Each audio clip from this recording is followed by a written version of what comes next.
Washington State is accustomed to these surroundings, playing here every other year in Pac-10 competition.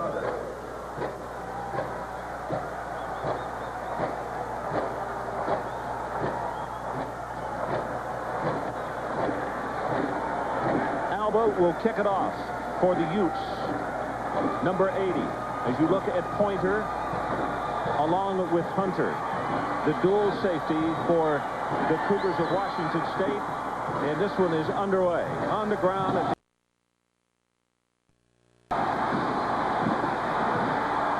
he will take it out across the 20.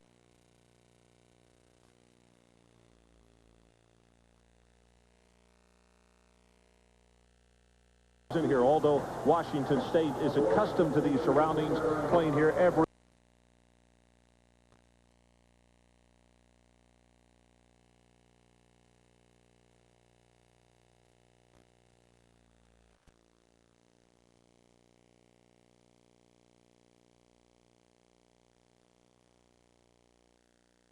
Those of you watching the Washington State game, 28-7, very much in command. We'll keep you updated. Right now, Syracuse plays their games. And tonight, some different colors in here, although Washington State is accustomed to these surroundings, playing here every other year in Pac-10 competition.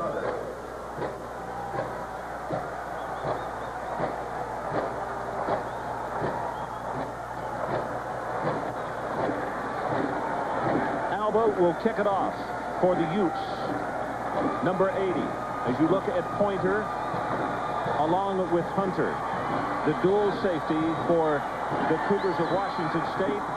And this one is underway. On the ground at the 11-yard line is Hunter.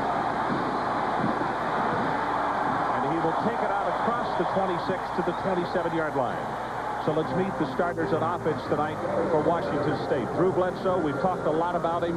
Now you judge for yourself. A very big one, and he is very, very talented.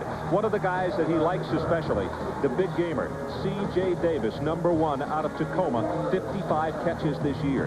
And up front, it is a veteran offensive front. They're very large. They're also very smart. They play well together. Garmin is the senior leadership up there, 6'4", 292, out of Bremerton, Washington, which, of course, is a suburb of Seattle.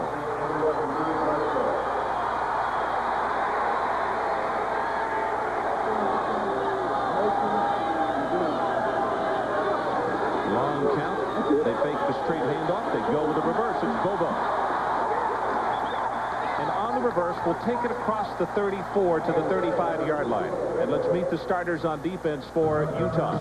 Very good group up front, particularly Luther Ellis. The coaches say he is the best defensive player on the field. Keep an eye on 83 tonight. The linebacking area, this has been a problem somewhat because of injuries and just natural attrition for the Utes. Reggie Alston, for instance, played free safety earlier this year. And in the secondary, the best cover man, Kareem Leary. He's number 40 out of Sacramento.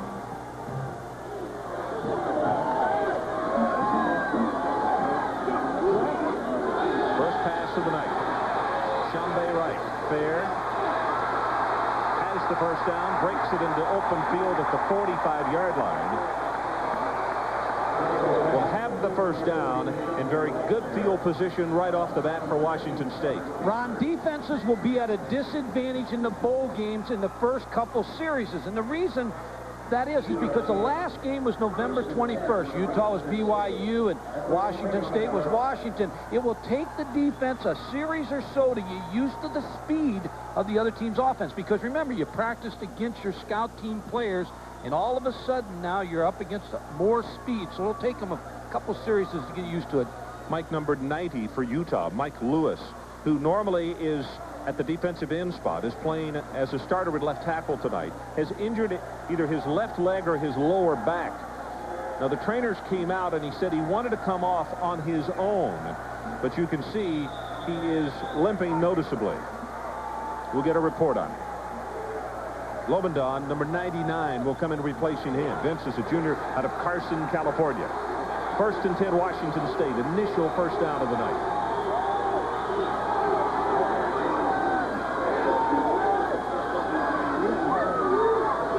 Washington State with a very long count. No back set, pass complete. That's right there, and they will be close to another first down.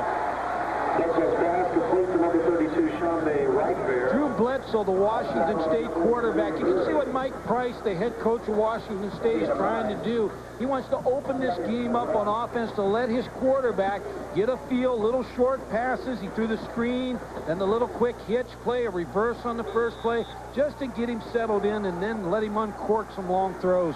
Fourth year at Washington State for Coach Price.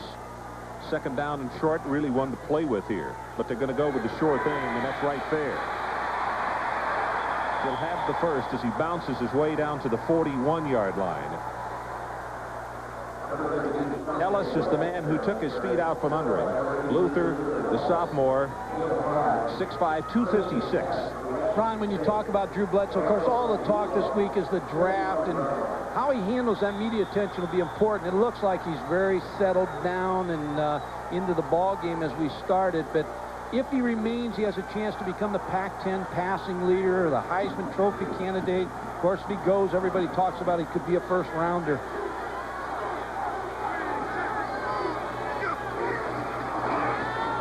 They fake the counter. Trey sets the throw, and he's got a man wide open. Bobo at the 10, at the 5. First and goal, Washington State.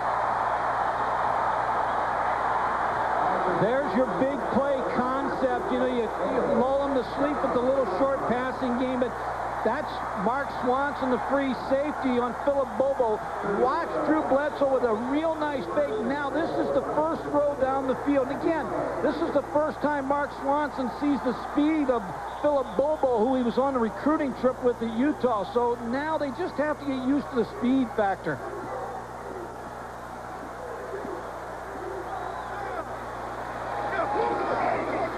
Running play, straight ahead, right there, touchdown Washington State. And they made it look very easy.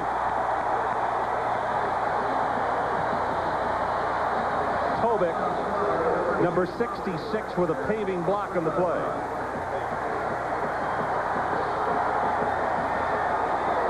Ron, it looks like it's going to take Utah a little bit of time to get used to it. It looks like Washington State, they traded 11 game films. It looked like Washington State went to some different formations Utah has not seen this year out of Washington State. Confused them. Aaron Price with the extra point attempt, and he loses his footing. Well, we've had a lot of rain in the Tucson area over the last few days. First of all, let's look at the replay. Shambe Wright Fair, the running back in the one-back offense for Washington State, is a powerful runner. He's the pro-type player out of the one-back set.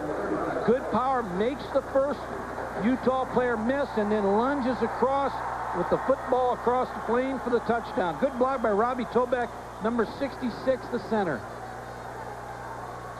Watch the footing, Mike. I talked about they've almost had a third of the rain that they normally have in a year in just this week. And watch what happens with the plant foot.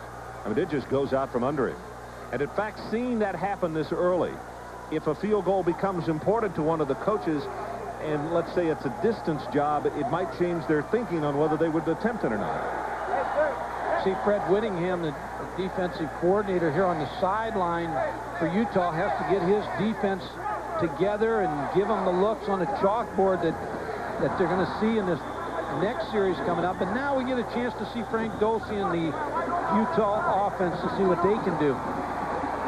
Mike, let me ask you something. How much of a difference does it make in the fact that Utah has not been here a great deal, or has not been bowling as far as any of these kids are concerned, just as far as the jitters? And because it was said jokingly at the luncheon yesterday, we had asked some people about agenda because we didn't know what to do as far as setting up regiment for coming to a bowl game. Ron, it's an important point because a lot of times you set a goal to get to a bowl game. After you get to a bowl game, sometimes then you set the goal, of course, to win and to go further. But I think you'll see Utah respond. I don't think they're going to lay down. I think they're a team that has a lot of fight in them. Price with the kickoff. Williams and Pierre Jones back deep. And this is going to come short at the 18-yard line. And a return to the 24. So let's meet the starters on offense for Utah. Frank Dulce, the senior from Culver City, California. The coaches really like him. He's going to be a doctor, or wants to be after he gets out of undergraduate school. His favorite receiver, number 3, Sean Williams, probably the best of the group, and they have a very talented lot of receivers. You'll see a lot of number 2 and also number 9. And up front, Mike DeHoog, senior from Chino, California. And DeHoog at left tackle is the leader. They say the best of the offensive line.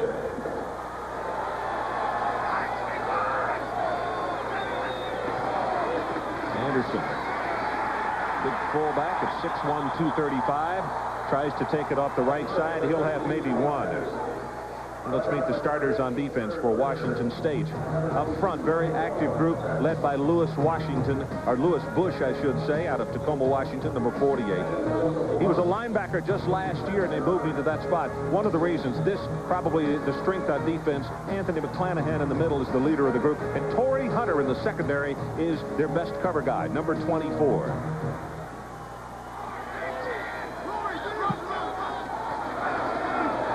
Dulce swings it out. Williams will be hit and knocked down for a loss at the 25-yard line, and it's Lurcher, number 19. Kurt Lurcher, the linebacker, makes the play on the tailback flare pass. Frank Dulce, I've been impressed with him all week, Ron. He went to El Camino Junior College, played for John Featherstone out there. He's very well coached. Dan Henson, the quarterback coach, I tell you, this kid is something to watch. Line to make is the 35 to keep this drive alive for Utah.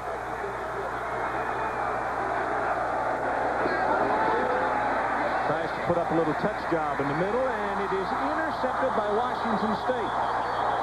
Geathers will make the pickoff. And Mike, it was hard to tell if it was Lusk he was going for or who, but there is a marker down back at the 24-yard line. It's a break for Utah. It's all sides on Washington State. What's interesting, Ron, is when Utah went to no backs against Washington State. Now look at all the defensive players. They got 6 people. They're going to come after Frank Dulce. So he is going to be pressured in that no-back set. You see, only had like a 1/10 of a second to throw the football, and he was throwing it downfield. Curtis Geathers, the nickelback, was there to intercept it. So he gets away with a mistake there. I think it was Lusk who he was going for. Lusk can be a factor in this game, and in fact, 6'2", 230, and he runs extremely well. Draw play with Williams. That's a good job defensively by Ron Childs. Already, all 3 linebackers have let you know that they're in the ball game. Lurcher made the big play. McClanahan, and now Childs comes up. And for Utah, they'll have to kick it away. We know who has a lot of impact on the Washington State defense is Washington. They went to the quick defensive front and linebackers. So Washington State did the same thing. If you look at all their linebackers, they're quick linebackers, not great size, but they can run. Young to kick it away to Torrey Hunter. Hunter drops off to around the 22-yard line. Good driving spiral. In fact, he's having to back up inside the 20. Fumbles the ball. Now 1 flag, 2 flags, and good coverage by Utah. 46 yards in the kick. And that was Reggie Alston who came downfield to make the stick.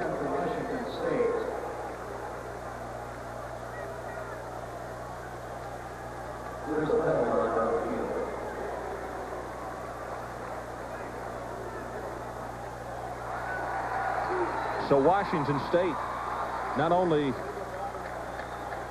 had a big punt turned their way, now they're going to look at a major penalty to be stepped off, which will go half the distance. So, Mike, they're going to start off a long way away from the end zone, which means they're going to have to be a little more conservative on this drive. But they're on top right now, 7-0. So we'll take a break. 11:04 left in the opening quarter of this Weiserloch Copper Bowl. We have had a lot of rain over the last few days, and the gentleman who is doing the PA tonight is a meteorologist, and he told me just before kickoff, 61 degrees, rain less than an hour away. They're hoping it's going to skirt the city, but it doesn't look like it. We may be in for a wet night here at the Copper Bowl. Those guys are never right. movement on both sides of the football as the play is stopped, and that's Peter Tonga, a senior from Salt Lake, who steps up to make the hit.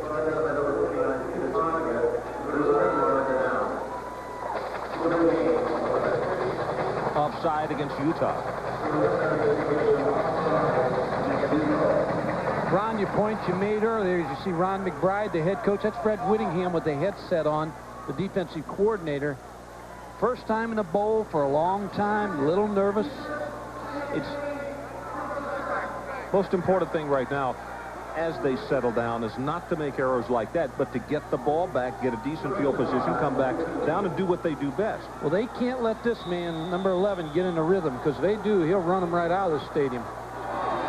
Bledsoe still perfect as he throws complete. That's Pointer out at the 23, and he'll be pushed out of bounds there. And Adrian Karsten, let's get a report from you. Ron, you talk about how much rain we've had here in the past couple of days, about 1.25 inches. Annually, they get about 7 inches here. Take a look at the turf. This turf was actually taken from Tucson National Country Club. There's about 6 inches of sod here and then sand underneath it, so it drains beautifully. They get that much rain, almost a fifth of their annual average in 1 day's time, and have the field in such great condition. Really hats off to the field managers here. Well, that's for sure, Adrian. So there are two sides of that coin. A great surface, but boy, there are a lot of missed putts down there.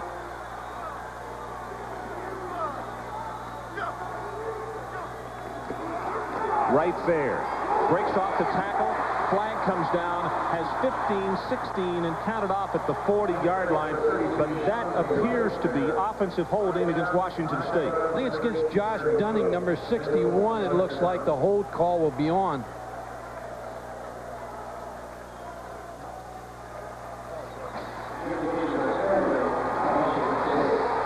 Josh is a junior out of Graham, Washington. Coming right at you, number 61, the pulling guard, Josh Dunning, on the defensive end. It's called for the holding call. Well, he's the strongest of the offensive linemen. And actually, they say the key to the running game, because they'd like to do with him what they did on that play right there quite a bit, and it's get him out in front. But the flag will push the play back to just inside the 13-yard line. 7-0. Washington State leads early first quarter.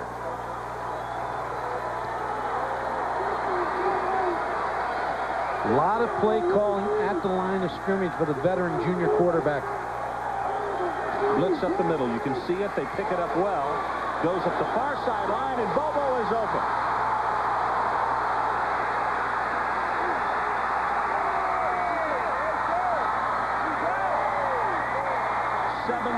77 yards.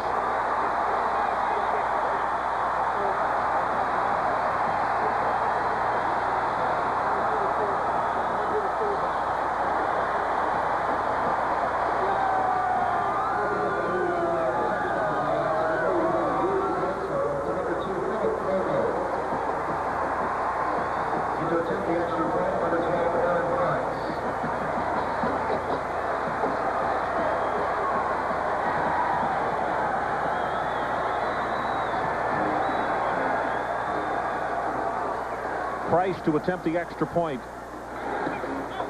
Knocks it home, and with 10:32 showing on the clock, Mike, 14-0 Cougars. Great throw by Drew Bledsoe, but watch the fullback here, Shambe Wright Fair, with the block on the left side that really gives time against the blitz for Drew Bledsoe to find Philip Bobo in man coverage against Sharif Shah. Now, Ron, the first series they played a lot of zone and tried to cover on Drew Bledsoe. The second series they tried to come after him and pressure him, and Drew Bledsoe picks up, his offensive line picks up the blocks, and then a good touch throw by Drew Bledsoe that puts Philip Bobo in the clear, and they're not going to catch number 2. Bobo now has 2 catches for 126 yards and the touchdown that he just scored. And look at the reaction by Drew Bledsoe. He was closer than anybody from Utah at the end to try to catch him. Well, they made it look easy, Ron, in 2 offensive series. They're really putting a lot of pressure on Fred Whittingham, the defensive coordinator of Utah. See Sharif Shah, number 33, the defensive back, who was beat on man coverage against Philip Bobo. Well, you're right about Bledsoe putting that thing just exactly where it had to be. And Bobo did a great job of staying in bounds because it looked as though where he caught the ball, he might not be able to cut it back upfield. But he walked up the tightrope and took it in. Ron McBride, the head coach, and just has to keep his players and keep them settled down. It's a long football game, and I'm sure he's a little bit in shock with the way Drew Bledsoe's picking his defense apart. This one a little bit longer will come down. Sean Williams. Sean will take it back out to the 28. Well, the Thrifty Car Rental Bowl week continues tomorrow when WAC champion Hawaii meets Illinois. That's in the Holiday Bowl at 7:45 Eastern Time. And then on Thursday, we've got the Independence Bowl from Shreveport, Louisiana. Oregon there to take on Wake Forest. It's a 12:30 Eastern start. 7:45, it's on to Memphis on the Mississippi. The Liberty Bowl between Air Force and Ole Miss. And then on Friday, New Year's Day, College Game Day special at 10 a.m.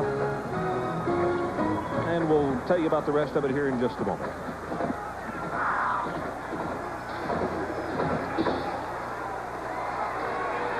Short drop, pass thrown complete to Williams, and he will be stopped with a nice open field tackle at the 33. And the Hall of Fame follows as Boston College will take on Phil Fulmer and the Tennessee Volunteers, 16 against 17, and the Peach Bowl on Saturday, January the 2nd. It is 24, Mississippi State against number 19, North Carolina. All this week right here on ESPN. We'll be heading, you're going to Shreveport after this and then on to Atlanta, and I will meet you in Atlanta for the Peach Bowl.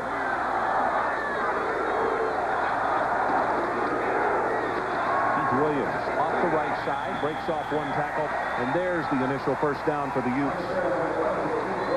Utah really needs a drive on offense. I mean, because the way Drew Bledsoe is just carving up their defense, Ron McBride needs his offense to keep Drew Bledsoe on the bench, on the sideline, but also to get some yardage here and keep the ball and a drive that could turn into some points for his team. He coached in the first Copper Bowl as an assistant coach for Arizona.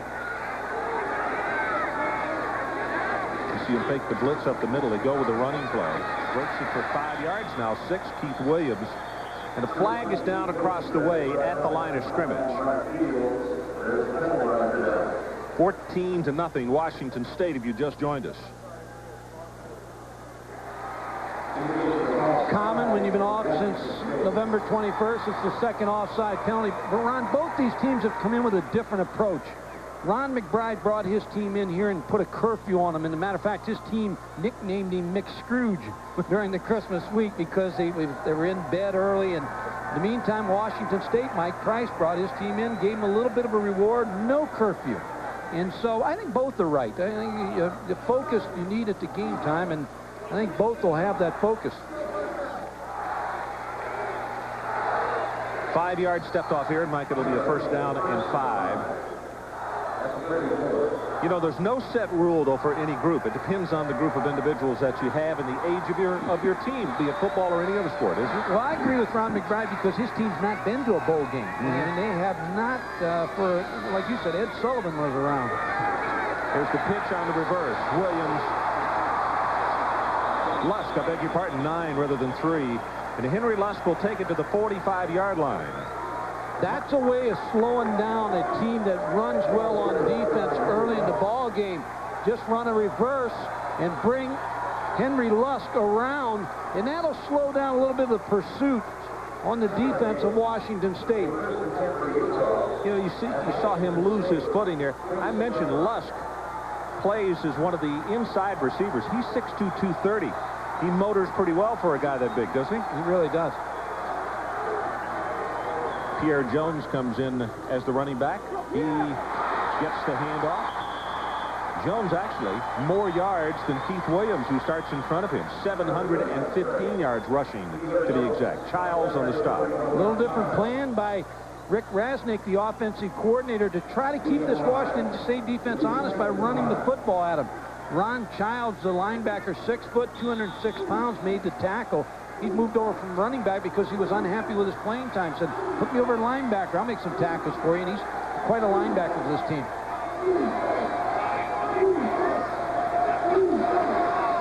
Jones gets outside on the left. He will have the first down as he is spun down at around the 35-yard line. That's John Rushing from free safety who gets there. If you're Frank Dosey, the quarterback, you like what you're seeing right now because you know that's going to open your passing game. Right. Because you're going to get those players from Washington State a little bit back on their heels to play the run a little bit more and not just tee off on the passing game. He needs a running game to keep him honest on defense so he can open up this game and throw the football. Third first down of this drive for the Utes as Williams comes back in replacing Jones. Washington State coming with the blitz on the outside. Bolte will step it up. And he will slide down wisely at the 32. That was Mobley who was coming up after him. Sophomore out of Tacoma. Ron, about 20% of your passes in college football are ad-libs, just like that play where Frank Dosey, all of a sudden the play's off and you start to scramble. And Utah keeps a statistic on when the quarterbacks scramble. And Frank Dosey is 60% on his decisions of throwing the football when he has to scramble. Midway of the opening quarter. Just over 7 to play. 14-0. Washington State. Utah is driving. Here they come in the blitz again, and now flags down all over the place. And let's see if somebody in that offensive line was moving, preparing for the onslaught, so to speak.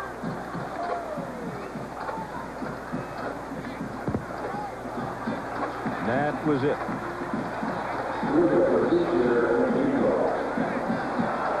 Watch Frank Dosey, the quarterback here, number 12. He's looking over the defense, and he sees a blitz is coming. Watch the quarterback. He'll tap his helmet. And that's a signal to the wide receiver. See him hit his helmet? He's telling the wide receivers, I'm expecting a blitz right now. You have to cut your route down. If you're going 10 yards, you cut it down to 5. But his offense jumped. But when he makes that move, Ron, with his helmet, he's telling his receivers, you better cut it off quick because here they come. Dosey hit, loses the ball on the ground, and Utah has recovered it. Lewis Bush is the man who knocked him down and knocked the ball loose.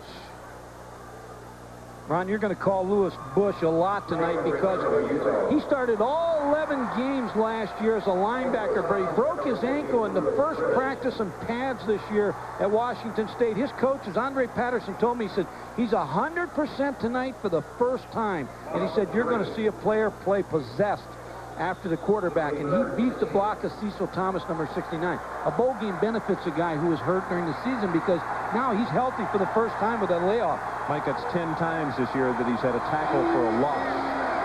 Short drop this time. Going to go long. Got a man there at the 5, just overthrown. Oh, my goodness. Joe Welch, who was listed as number 3 at split end, but also can motor, is the man that he wanted. There's some contact on this route on Joe Welch, number 87. You're going to see him get hit here by Torrey Hunter. Then he readjusts, and he has Torrey Hunter beat. Torrey Hunter kind of gives up on the play, but Frank Dosey just a little too strong throwing the football. Steve Young, his first punt, 49 yards. This one he's kicking from his own 41 as you look at Torrey Hunter.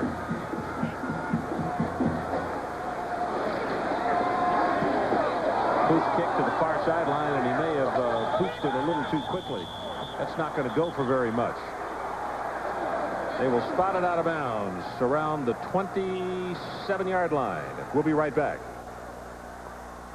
The Weiserlock Copper Bowl, Washington State 14-0 in this opening quarter. And Mike, that was a 16-yard kick.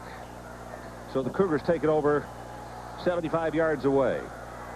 Utah's got to come up with a stop right here and come up with some combination on offense so that they don't just get too far away real early, which they already are. 151 yards already for Bledsoe. He hadn't missed. Right there, looks as though he wants to throw the ball. Actually, it was Dumas who took the pitch. I really think he wanted to, Mike, and didn't turn around and throw it. And nobody had picked up his receiver. Looked like a halfback pass, but just was a bust from the start. Jay Dumas, when you get a big lead, sometimes you take some chances with the pass. You see him, he's going to throw the ball, but he just doesn't look like he can get turned. The pressure from inside from Darren Castaigne, number 41, kept him from getting set to throw that football.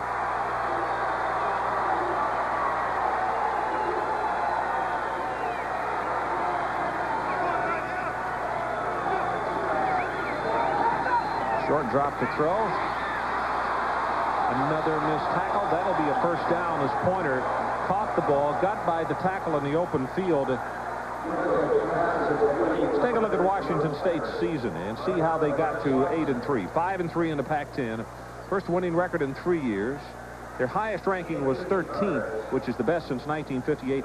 And Mike, their biggest wins this year, Arizona, UCLA, and also Washington. I think their biggest win, you could put a circle on that last game there, Washington. Boy. In the snow at Pullman.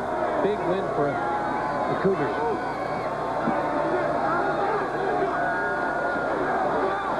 Right Fair has 5 yards, 6, 7, and they will mark him down at the 43 as Reggie Alston is the guy who comes over to make the hit.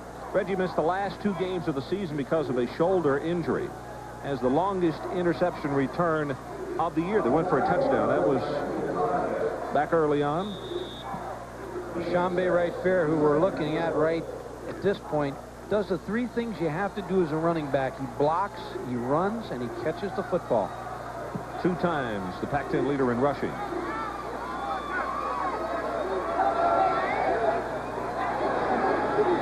Shambe Wright Fair again. Big opening, and does he take advantage? Inside the 40, and he's down to the 37-yard line. Leary defensively.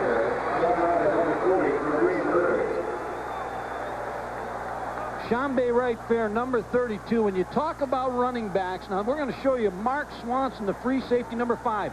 A running back has to make you miss. Watch him make the free safety. Mark Swanson miss and then pick up the extra yardage. Another look. Drew Bledsoe handing off to Shambe Wright Fair. Makes people miss. See the little move? Mark Swanson, a very good free safety bit and a good gain. Pass is caught. They're going to say he had possession. Nope, they trapped it. Shaq Snyder is the man that he wanted, just a little bit low, and he lost his footing trying to pick up the low ball.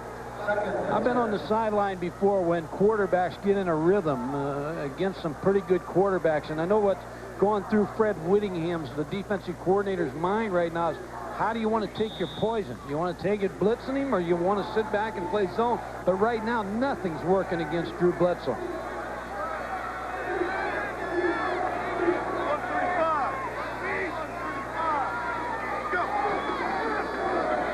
Little counter play, nothing doing, and they stop him for no gain. Tonga is the man who makes the hit to knock him down, and Mike, that's the first time that Wright Fair has been stopped for no gain. Well, they brought the linebacker, Peter Tonga, number 49, who averages 9 tackles per game. And in the 4-3 defense, Ron, both teams are playing the 4-3 defense. The middle linebacker has to be the key player on the run game. There's Fred Whittingham, the defensive coordinator, just trying to find a way to slow down this train. Freddie's son played at BYU, right? Played at BYU under Lavelle Edwards. 3rd down, the line to make the 27. No backs. Pass the middle screen. C.J. Davis is close to the first down at the 27-yard line.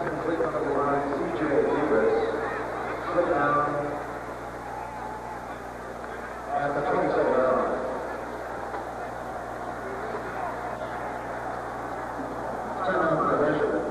3:07 left to play in this opening quarter.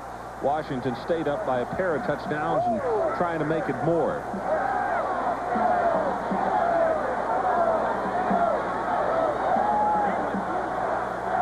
See Ron McBride just rubbing his eyes. He knows what kind of evening he's in for here if he doesn't stop this Washington State offense. That's going to be short. Mike, if you're up 14-0 to the line of scrimmage at the 27-yard line, you just go for it, don't you? I think you have to go for it here. They haven't stopped you, and I'll tell you, when you have a 6'5" quarterback and you're that close, quarterback sneak could go behind Robbie Tobeck, 6'4", 275-pound center, and it'll be tough to stop the quarterback sneak here.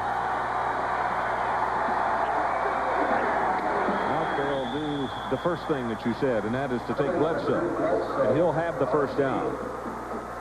When you have that kind of relationship size-wise of a quarterback, 6'5", 227, and you got the big center, Robbie Tobeck's 275 pounds, against a 4-3 defense, the quarterback sneak, you should be able to pick up that first down.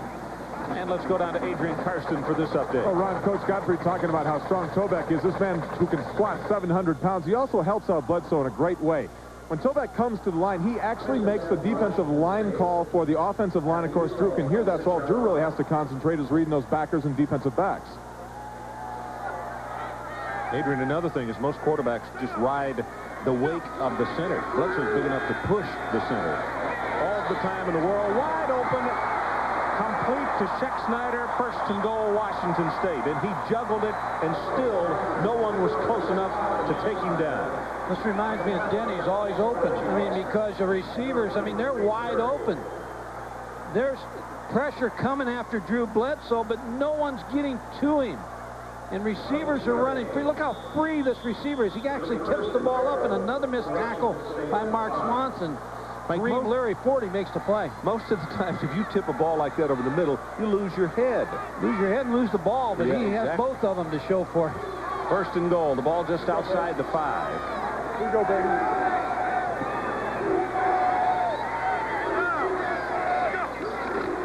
Chambay right fair. We'll go down to the 3-yard line as Sharif Shaw up from a strong safety position. We're about to go under 2 minutes left in this opening quarter. If I'm Utah on defense, I hope they hand the ball off to Chambay right fair and keep it out of Drew Bledsoe's hands, because he's on some kind of hot night at this point. 8 out of 9. Look at this. But here's the most impressive thing. 5 different receivers already. 197 yards and 1 touchdown. Sparks comes into the lineup. He'll join right fair in the backfield. Here's where he's also tough, Ron, is play action faking down here and throwing a play action pass. That's what they did, and it is tipped and almost intercepted. It looked as though Carolyn is the man that he wanted. Christensen almost made the pickoff, but he was looking for his tight end. Well, the pressure came on Drew Bledsoe and forced to throw early. And Preston Christensen's the only one over there. Here's the pressure from the backside. Sharif Shah, and that ball should have been picked off.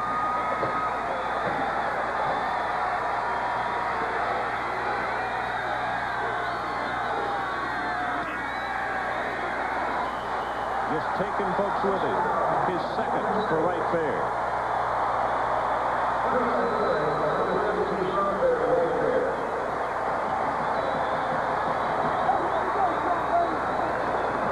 Tobeck and Garman leading the way on the blocking on that offensive front.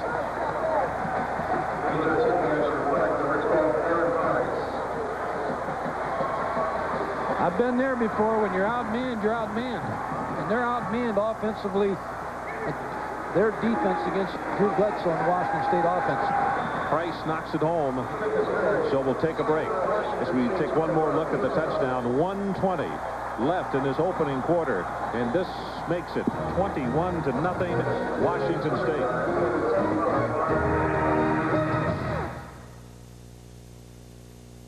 From Tucson, the Weiserlock Copper Bowl. 21-0 Washington State. And those beautiful pictures you're looking at right there, the Met blimp being piloted by Captains Hunter Harris and Maurice Milesman. Got some great shots. Maybe you guys are keeping the rain away. However, I think Utah thinks probably it's raining Cougars right now. You know what this reminds me a little bit of, though, Mike? We did the bowl in Las Vegas, and Bowling Green could do no wrong, and Nevada looked as though they couldn't do anything right, and all of a sudden they came back and tied that game and went in front.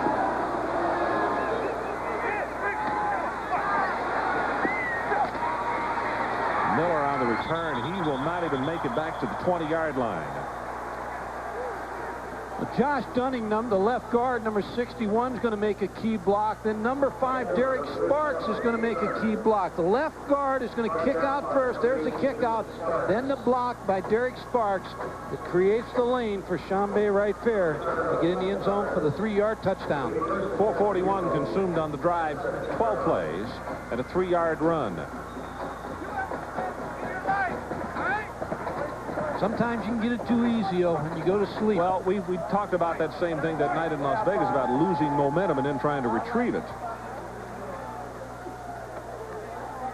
They swing to pass out, face mash. Flag finally comes down. That play's going to be knocked down for no gain, but they'll wind up with the penalty as Keith Williams, you could see the initial stab at him, and he did grab him to the mask. I'm amazed that you could see that. We're up here with Delta Airlines, and you were able to see that the face mask happened all the way down on that football field. Your head's not supposed to go in that direction, Michael, when you're running. See if it's a 5 or a 15.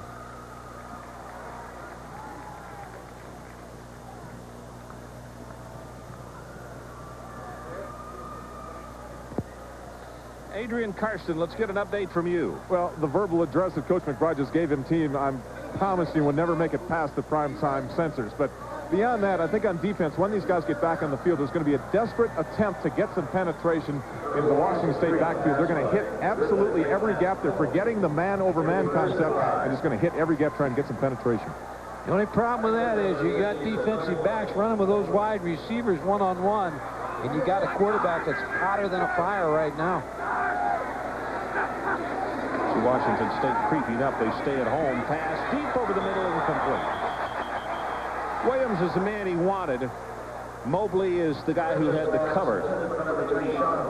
And conversely speaking, one guy as hot as can be, and Dolce, because of everything that has happened, running game is not going. He's a little out of sync right now. Well, the key for Frank Dolce is protection, and Cecil Thomas against Lewis Bush, 48, the defensive end. Right now, Lewis Bush is getting too much penetration. Frank Dolce doesn't have the time he needs right now.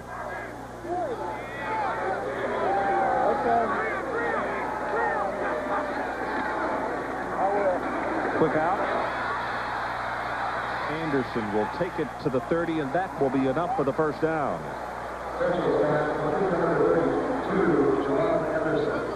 Frank Dolce, Dan Henson, the quarterback coach, talked about his quarterback to me the other day, and he said that he's mean on the field, but he's the kind of kid you'd want if your daughter was going to marry somebody. You'd want him to marry Frank Dolce. He's going to be a doctor, Ron. This probably is his last college football game, of course, tonight. Maybe his last football game, but going on to be a doctor. And sometimes he's out of the junior college. Sometimes junior college players get a bad rap. I think junior college kids are great to have. Agreed. A lot of them have done awfully well. Big opening here, and here we go.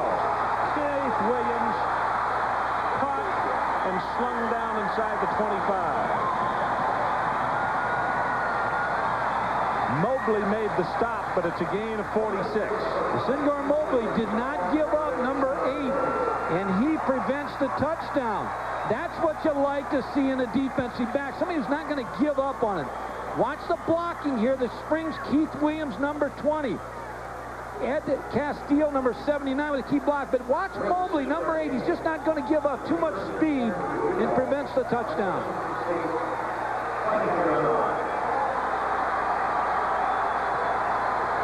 First and 10 for Utah at the 24. Pressure up the middle. Throws for the end zone, just puts it up in the air, and that one is tipped and incomplete. And with that, the end of the first quarter. So let's take a break. Washington State 21, Utah nothing. Laser-lock Copper Bowl at the end of the first 15 minutes. Washington State 21-0. And Mike, you talk about dominance in a quarter.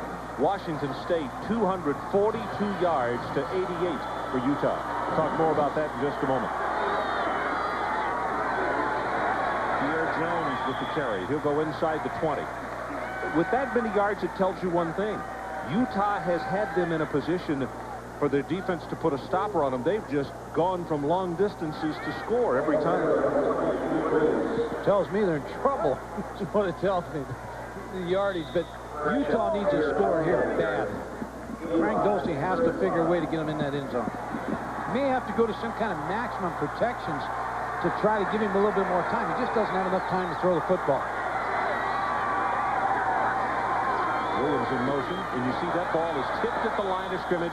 And just what Mike is saying, that man is standing in a shotgun formation and still can't get a count and a half pass away. Well, that's Ron Childs coming on a blitz, the linebacker, and Frank Dulce just doesn't have time to throw the football.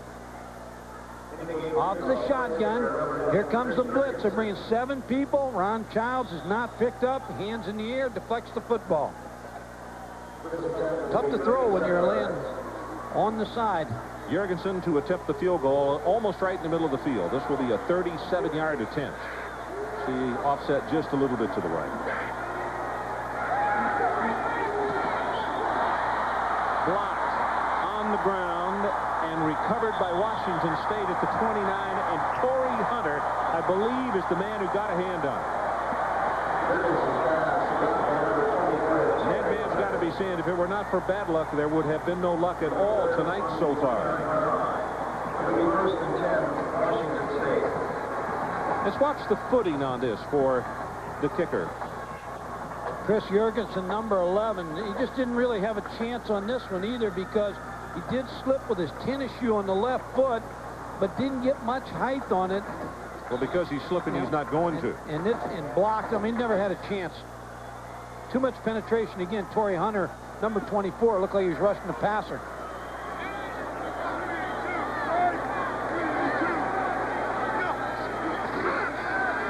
Tries to look off at safety, throws the pass complete. He'll have another first down on this throw right here. C.J. Davis is the man who made the reception.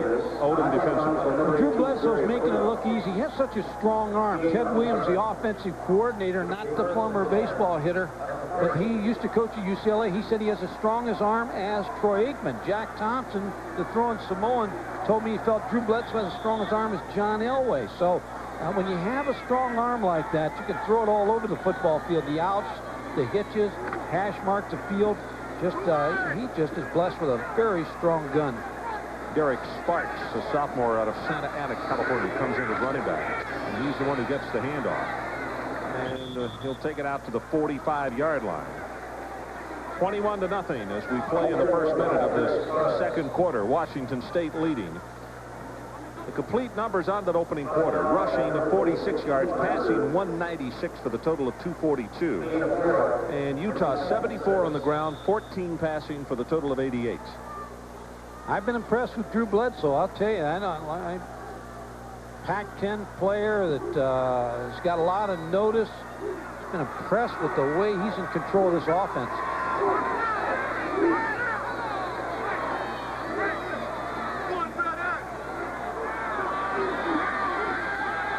Drop puts a little touch on this one. Bobo is the man that he wanted, overthrows him. One of the few times that he's done that tonight.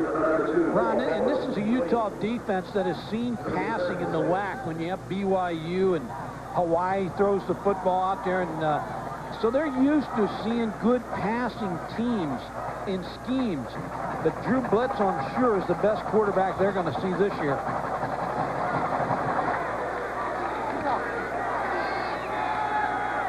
Third down, and the line to make for the Cougars is just shy of midfield at the 50.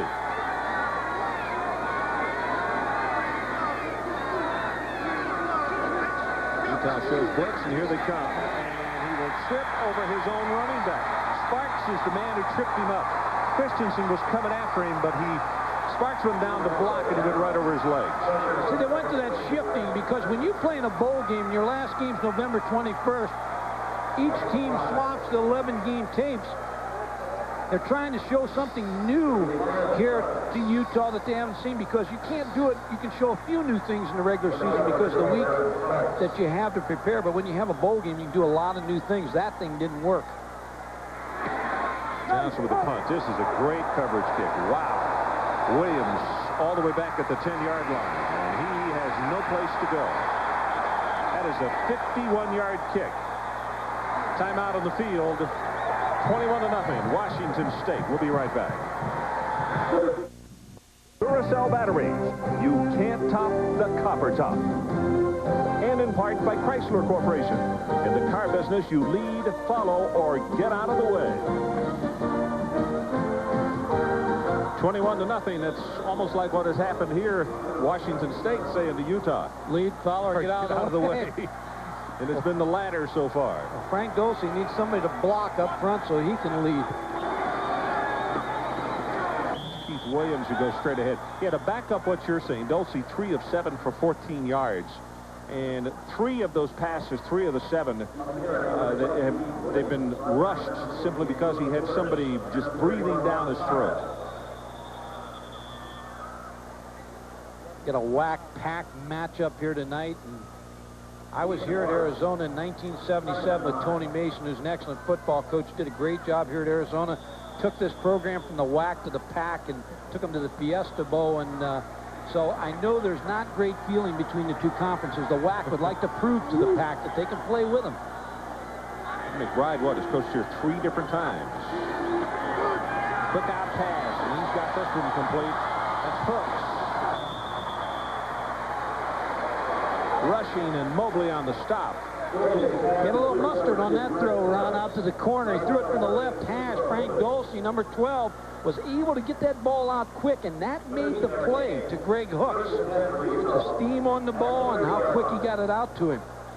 Mike, they got the ball at the 30-yard line. If I got it to the 50 or better, I would go Ruski or whatever. I'd pull out every stop, but I'd get on the scoreboard. Well, there's a lot of man coverage being played by Washington State. One thing you do when you get a man coverage is throw back to the quarterback, because quarterback's the one player that you don't have accounted for in man coverage. Keith Williams breaks the tackle, and that will be a 10-yard run. In fact, counted off at 11.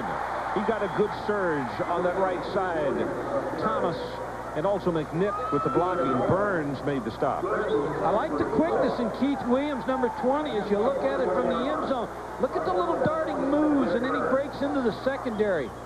And this Washington State secondary, they're so quick, Ron, that's why they blitz a lot, because they have a lot of confidence in Torrey Hunter, 24, and Greg Burns at the corner to play man coverage.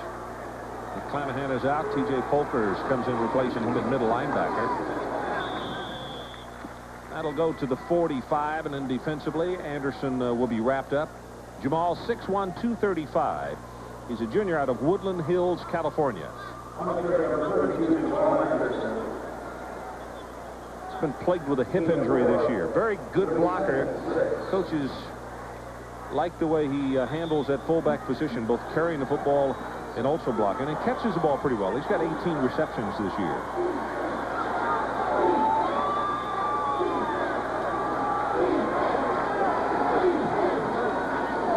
One of the few times Washington State sends only 4. Pass gotten away. He's got a man there. Almost intercepted. It was Jamal Anderson who had gotten free. Torrey Hunter is the man who went up and almost came down with the pickle. When your quarterback scrambles, you usually have a rule to get in rhythm with him and move with him. It looked to me like Jamal Anderson, number 32, kind of stopped. And then Frank Dulce just threw the ball over his back shoulder. Torrey Hunter, number 24, almost with the pick. Well, they need to really convert this third down, Ron. Third down on the line to make for Utah, just across the 49 of Washington State. 10:40 left until halftime. Here comes the blitz. Pass over the middle, and there comes a flag.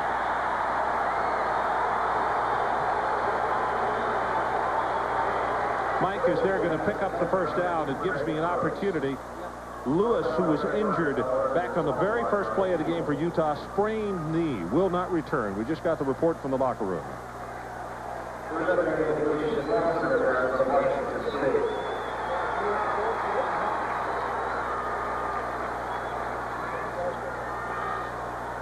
Frank Dulce, the quarterback, see him hit the helmet here. He's telling his receivers, they're going to blitz me, cut your route short. Now you're looking down from the blimp, and here comes the blitz. There's the adjusted route, and then they pick up the interference call. Good play by Frank Dulce, and another good play by Greg Hooks, the wide receiver.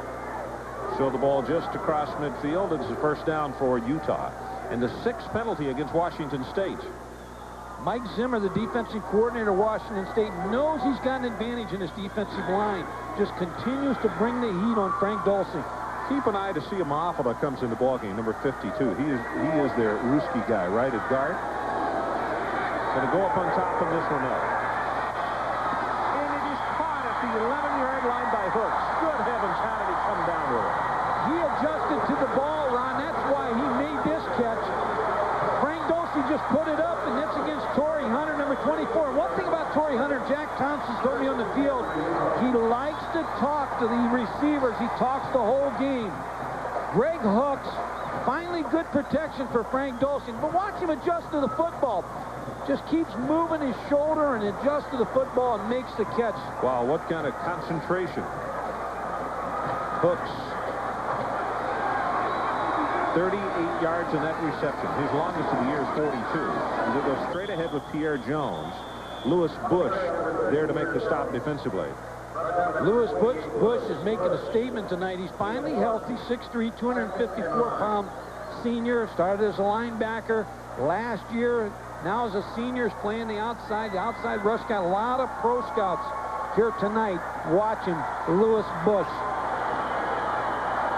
Ray Hall, number 92, a defensive tackle for Washington State. Injured an ankle on that play, but he stayed in.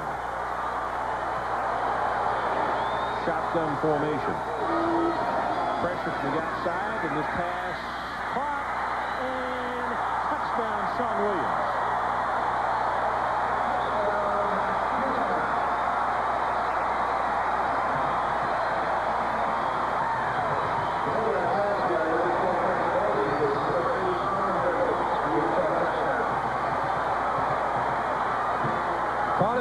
Coverage again, Ron. A blitz came. They picked it up. Sean Williams with the quick out, and then made a move on Senghor Mobley, number 8, for the touchdown. Frank Dulce made this play because of the quick release. Jurgensen to attempt the extra point as the Utes finally on the scoreboard at the 9:35 mark.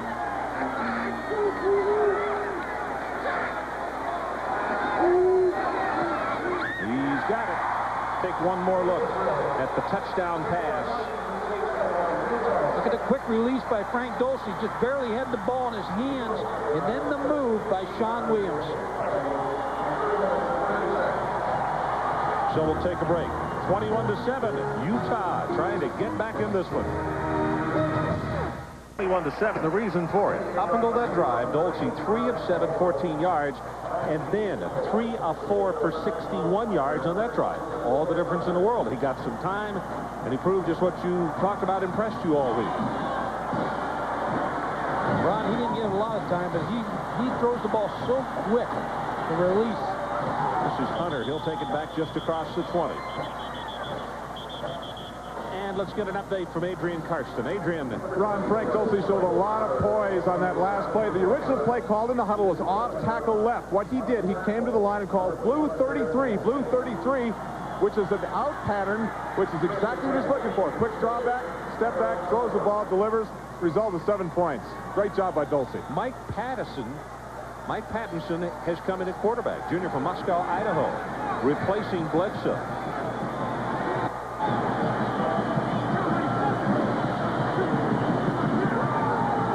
Drop to throw and has it complete. That's C.J. Davis. He'll step out of bounds just short of the 30-yard line. Washington State likes Mike Pattinson, the junior quarterback, number 13. Looks like nothing's wrong with Drew Bledsoe, sending in the plays. Mike Price, I like the idea of giving your second guy some experience. And, of course, if he loses Drew Bledsoe, this is the guy that's going to be your quarterback next year. So let him play in this big game. That's a great point. Second down and short right here. His ball club on top, 21-7. Blitz coming in the middle as they go with the running play. And this is Derek Sparks. Boy, he takes a pretty good shot on the near sideline. He'll pick up the first down. But Mark Swanson, along with Leary, over to rub headgears with him.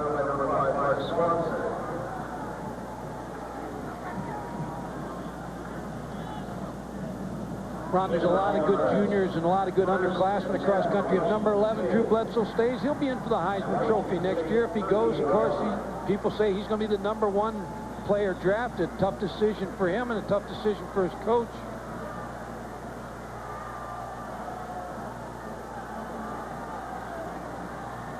9:19 left until halftime. It is 14-point lead for Washington State. First down again. The short drop, pumps it, looks, not going to run it. And will be tackled and knocked out just short of the 45-yard line.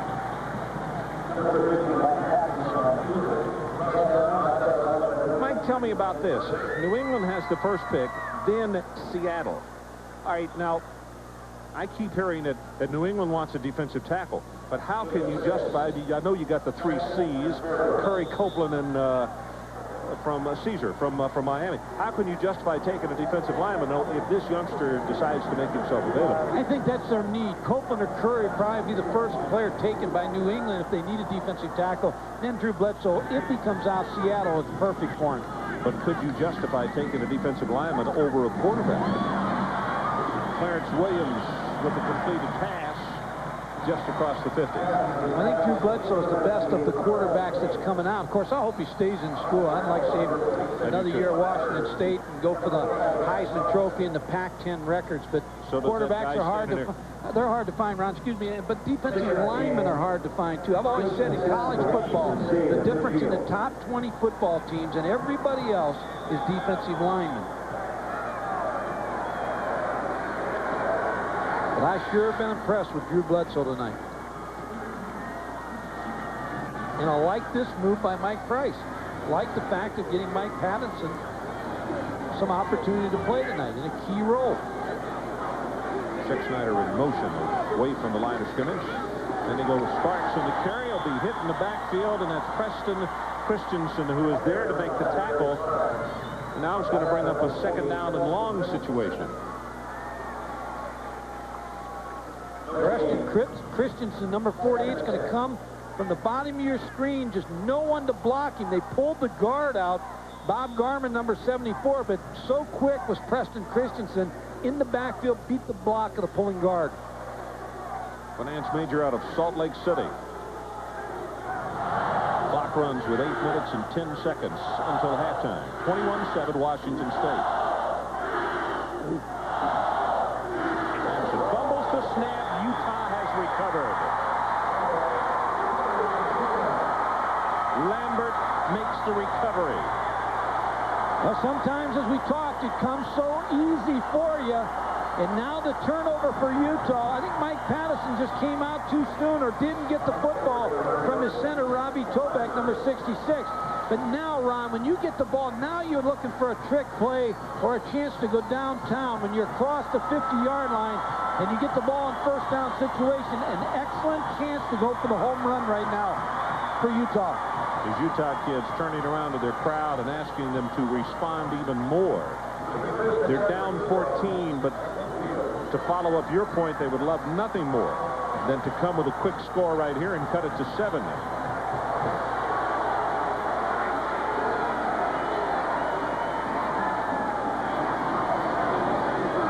Anderson and the big fullback and a little counter play will take it for close to 5. When we did the Bowling Green Nevada game, Nevada plays 2 quarterbacks, and we watched Chris Vargas come off the bench for Nevada. They called him Magic, and he did make magic that night as he brought him back. And what Utah needs out of Frank Dulce is a consistent drive here to get him in the end zone, because I'm sure we're going to see Drew Bledsoe back in the ball game the next series. Well, it was Adrian Carson over there asking him that very question, and the conversation didn't take very long. Dulce still looking, going to run it. Close to the first down. Nope, he went out of bounds short of it. Ron Childs is the man who was coming after him.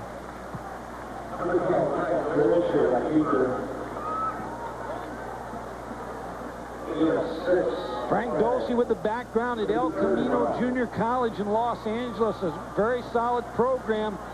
Has time to throw. Now the coverage is there, so he decides to run. And watch him try to stretch the football out for the first down. Gets a spot about a yard short. You see what his receiver down deep did? Rather than go back to the middle, went to the sideline, which really aided the defensive back. It's like another guy there. I think he got the first down here, Ron. He got stuck pretty hard on the quarterback sneak, but it appears to me he got the first down. Chris Frank is the man who put the headgear on him from where they have spotted the football. They'll have to bring the chains in from all the way to the other side, but it does appear that he'll have it. Even if he doesn't have it, I'd run the ball for 4th down. I'm trying to pick this 1st down up, but it looks like it's close. Wow, I think he got a bad spot. He's got to go for this play, I think. Watch the quarterback sneak and see if he did get the good spot. No, he didn't. He got the benefit of a spot. Ron Childs, number 31, just closed in on the quarterback sneak and saved him from getting the 1st down. He actually got a pretty good spot, didn't he? Yeah, I think he got a generous spot. Now on 4th down, I think if I'm going to quarterback sneak, I'm going to go the other side, knowing where Childs is at. I'm going to go the right side.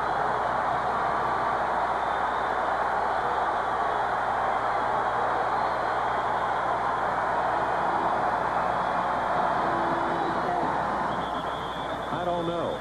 Oh, he got it this time. Okay, Okay. if he didn't get it this time, they have to investigate these officials. Frank and Saldivar defensively making the stop, and from where you see the mark right there, it is very, very close. The most dangerous thing that happened on the play was tight end in motion coming back, almost turned back upfield too quickly. I think he did turn I up do too. the field too quickly.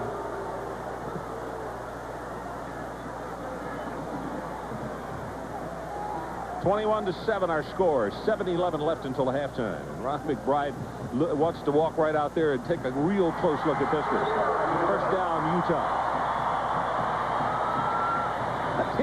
He's a player's coach. I watched him all week out there at practice. The players have fun with him, even though they called him McScrooge because of Christmas and putting him on the curfew. But they have a lot of fun with Ron McBride. He's the kind of coach, emotional coach, a leader. Players just rally behind him.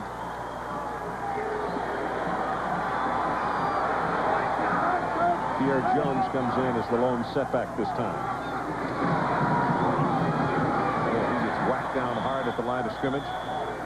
You know exactly what Utah is trying to do to make the presence of that running game there so that the passing game will work. But I tell you, Washington State has been extremely tough on this series against the running game. When Washington State went into the season, the question mark on their team was the defensive line. As you see, Andre Patterson, an excellent defensive line coach, Ron, he really is a quiet leader with his defensive line, but his defensive line has really come alive and made this defensive football team. Well, they've had some sticks on this series.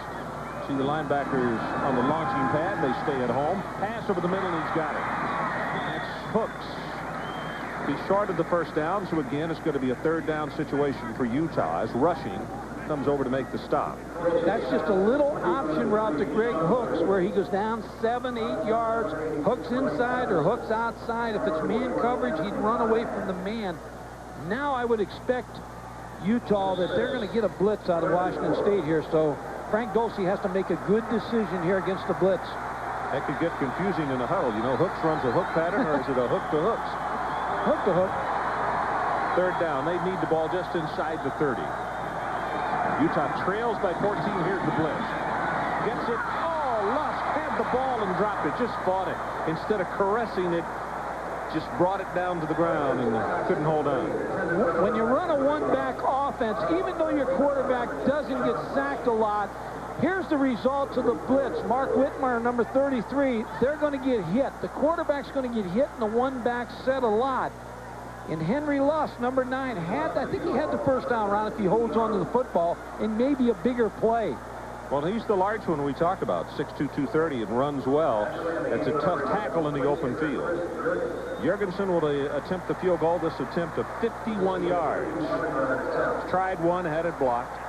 Lost his footing on that one. No good, off to the left. He had the distance, had his footing on that one. So let's take a timeout. 5:29 left until halftime. Washington State on top.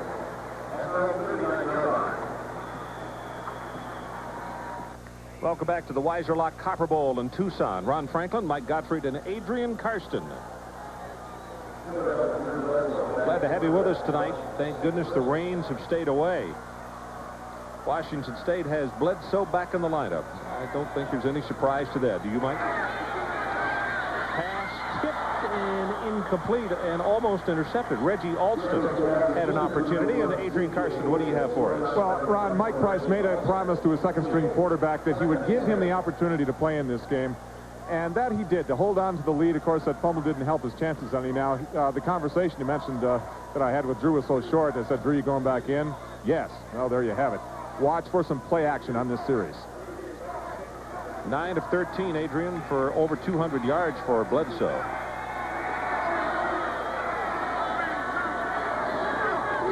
See the blitz in the middle.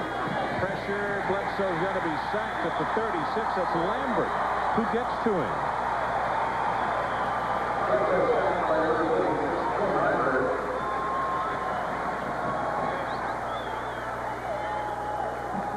Number 46, Lambert, the inside linebacker with a blitz, just comes scot-free. And I think you have to give some credit here to Fred Whittingham, the defensive coordinator. He got shredded in the first quarter, and all of a sudden he settled his defense down. They're used to the speed now, and he's got some things that are working for him. You see him with a headset on there. He's a very emotional coach.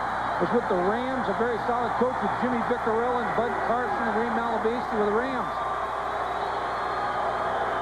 Third down, they need the 43.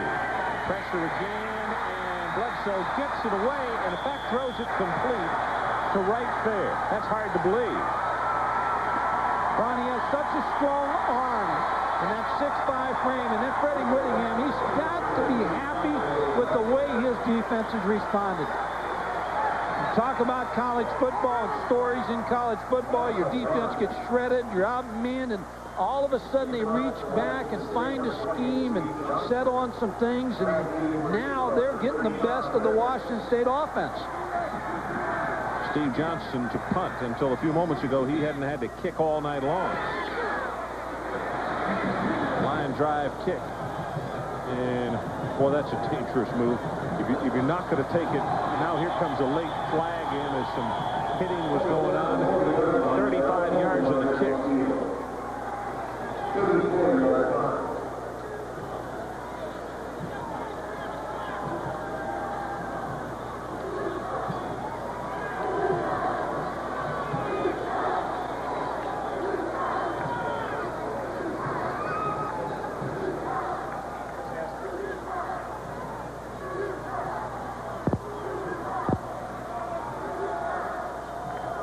Personal foul against Washington State.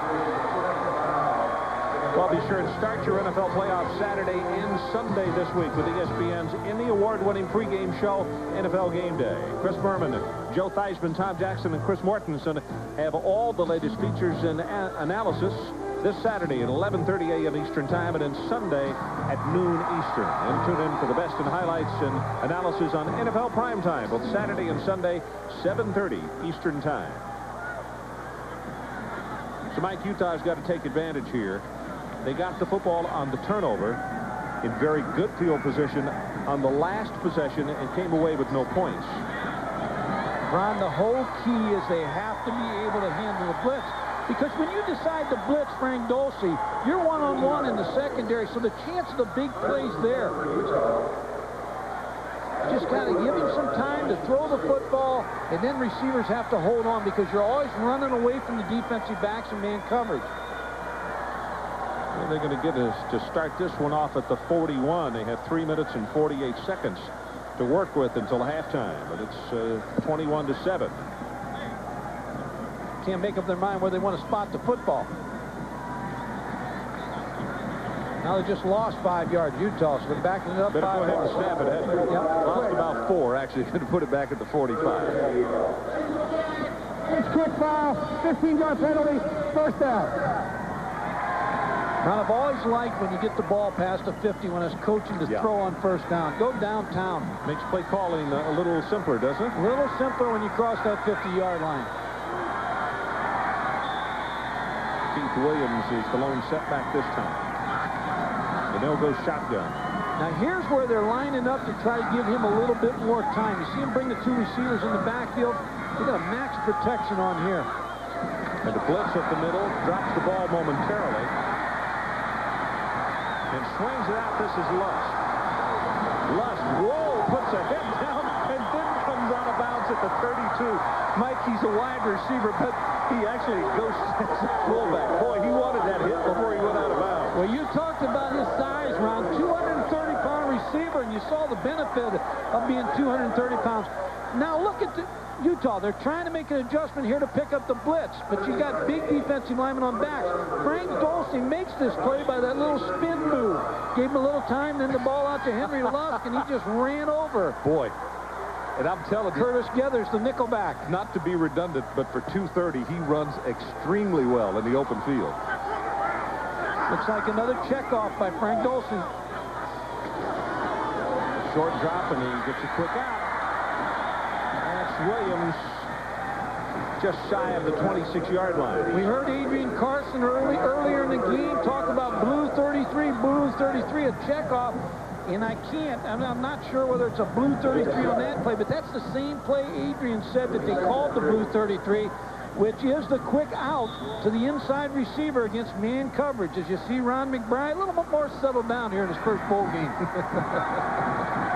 He's down 21-7, but his club is driving as we're about to go under 3 minutes until halftime. And a direct snap to Williams. Gets the block. Great touchdown, Utah. Great football play, Ron. 25 yards. And then Frank Dulce made that play because he faked like he had the football, but it was a direct snap to number 20, Keith Williams. All the defensive linemen went after Frank Dulce. Good play call by Rick Rasnick, the offensive coordinator of Utah, and they're back in this football game. Like this, he's got Vegas Bowl written all over. Nevada and Bowling Green all over again. Great college football game.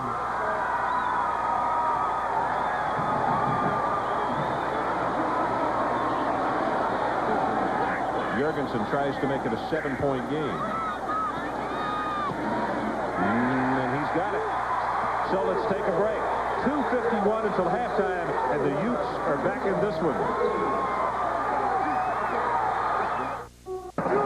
Keith is happy for good reason, along with his teammates. It's now 21-14. They were down 21-0.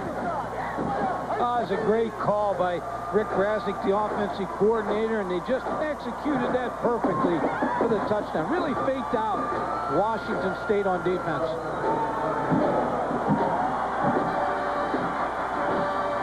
From the 2, Hunter. No place to run, and he will not make it back to the 20-yard line.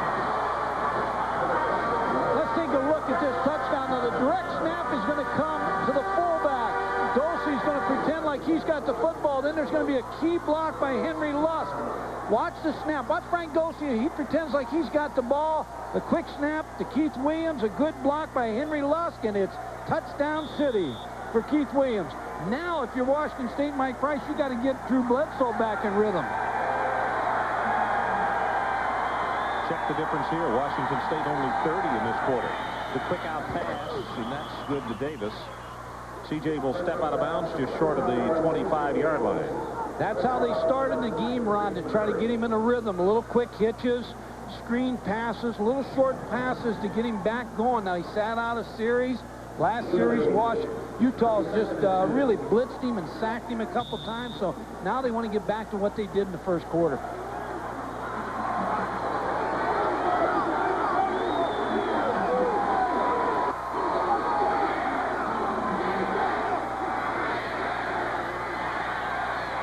Drills this one. It is caught just across midfield, C.J. Davis.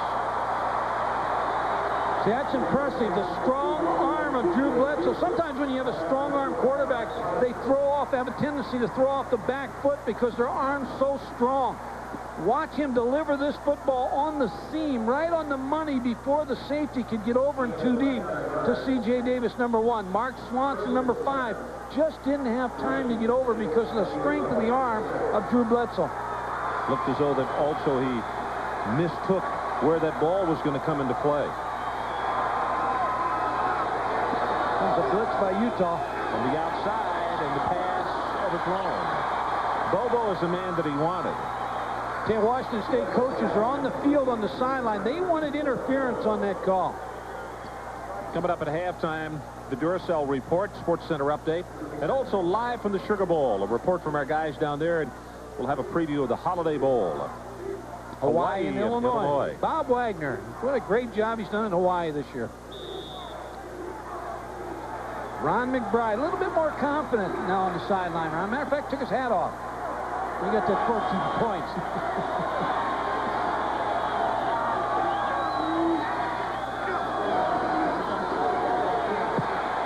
Right fair. Going to be hit at the 45. Will fight his way forward for a couple. And now here comes a late flag in. Shaw defensively. Making the running game bounce outside. That's why Utah's having success against the running game.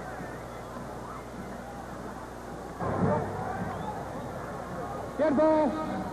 Personal foul. Defense. Dead ball. Personal foul. Offense. Third down. Kareem Leary and Calvin Schechter, number 6, are both involved in this and the little extracurricular activities. But I'd rather see him throw it on one of them, Ron, and mark the penalty off, and rather on both of them. Usually the second guy gets caught, second hit. The rule I'd like to see is either gone for the game or out for the rest of this series and one more. Yeah, you don't like that if you're coaching. I know you don't, but this, you know, give him a doesn't penalty, mean keep him in anything. the game. Short drop again, and the quick out pass. Bobo got turned around, and now Washington State will have to give it back with 1:58 on the clock until halftime. Drew Bledsoe just seems to be out of rhythm now with the momentum shift by Utah. Just threw behind Philip Bobo on that pass. Came too easy, Ron, at 21 points. You made a good point early in the game about Utah never being here. In this bowl game, they settled down. Now they're playing with a little confidence. And here they come after the kicker, and he barely gets it away. Fair catch is called for.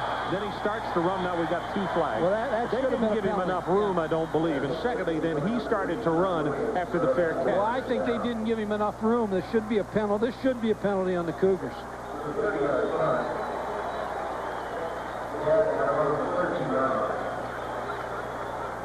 But I've learned a long time ago, you can't guess on this.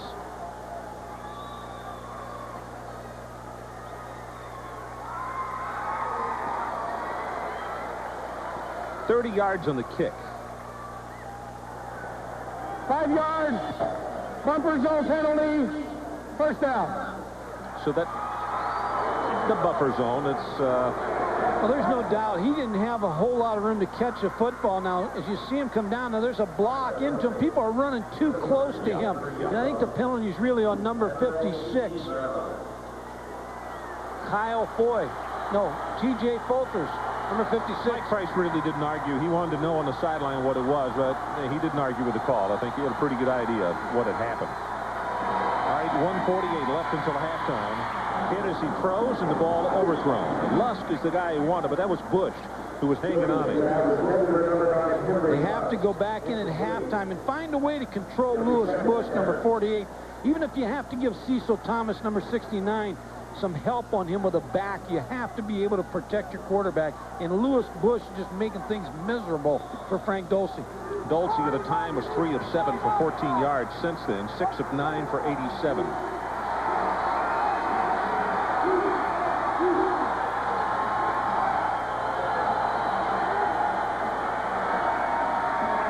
Stays in the pocket. That's Lusk. Tries to break off the tackle, and he does. They'll spot him out of bounds just across the 25. Rushing makes the tackle. Greg Burns, number 27, the corner, missed the tackle. Everybody tries to go his side because Torrey Hunter, number 24, on the other side, such an outstanding corner. But Greg Burns has had a great year this year answering people trying to come on his side. There's Torrey Hunter, the excellent corner for Washington State. Mike, we've already had 100 plays in this ballgame. The stats people know that. Swings it out, and it's overthrown. Pierre Jones is the guy he wanted.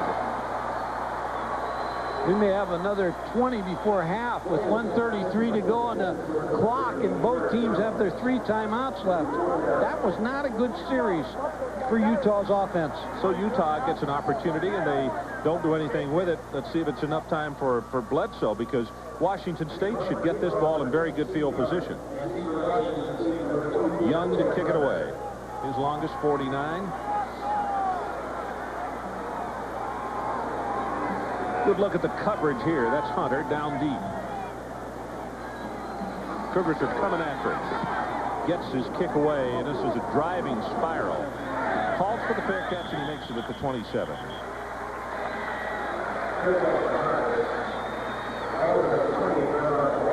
Here are his numbers tonight.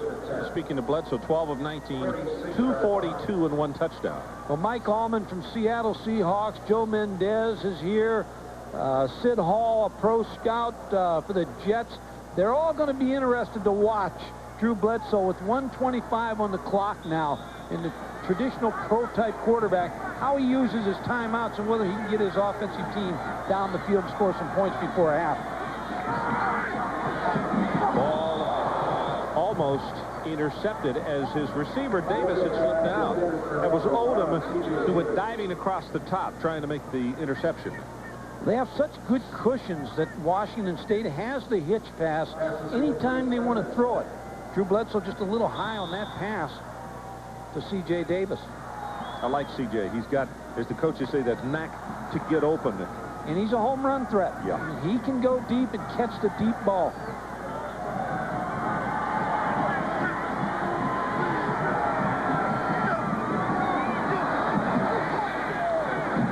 Moving at the line, but no flag. He got back, and that pass thrown complete. Bobo just short, I believe, of the first down from where they're going to mark it. They need to use their timeouts if they didn't make the first down.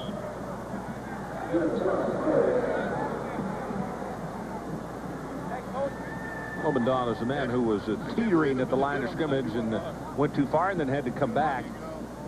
I think Washington State's going to get charged with a timeout here. Yep, they are. They're going to use one of their timeouts to stop the clock with 1:09. By the way, the MetLife blimp, one of the world's largest airships, 194 feet long and 67 feet high. And a good look at their pictures tonight. And as I mentioned, thank goodness the forecasters have been wrong so far. We haven't had any rain. And those people able to stay up there and give us the nice pictures like we have right here. They're only 5 foot higher than we are here in this stadium. You love heights, don't you? Not necessarily. 21-14 our score. Washington State leading with 1:09. And that's Mac. That's Drew Bledsoe's father. And now he's wearing Washington State there on his sweatshirt, but he played at Washington. But of course, with his son doing what he's done there, he proudly wears a Cougar sweatshirt. I wonder how many people bought cowboy hats here from Washington State and Utah. Looks like Mr. Bledsoe did while they're in Tucson. Well, there's a hattery at the hotel, and I think a lot of people went to that. You did, of course. We'll go with the running play. Straight ahead, trying to pick up the first down, and they will with right fair. Now they get the benefit of moving the chains and get to the line of scrimmage, Drew Bledsoe, and get a play off here before as soon as the referee puts the ball in play. See Mike giving a signal on the far sideline of what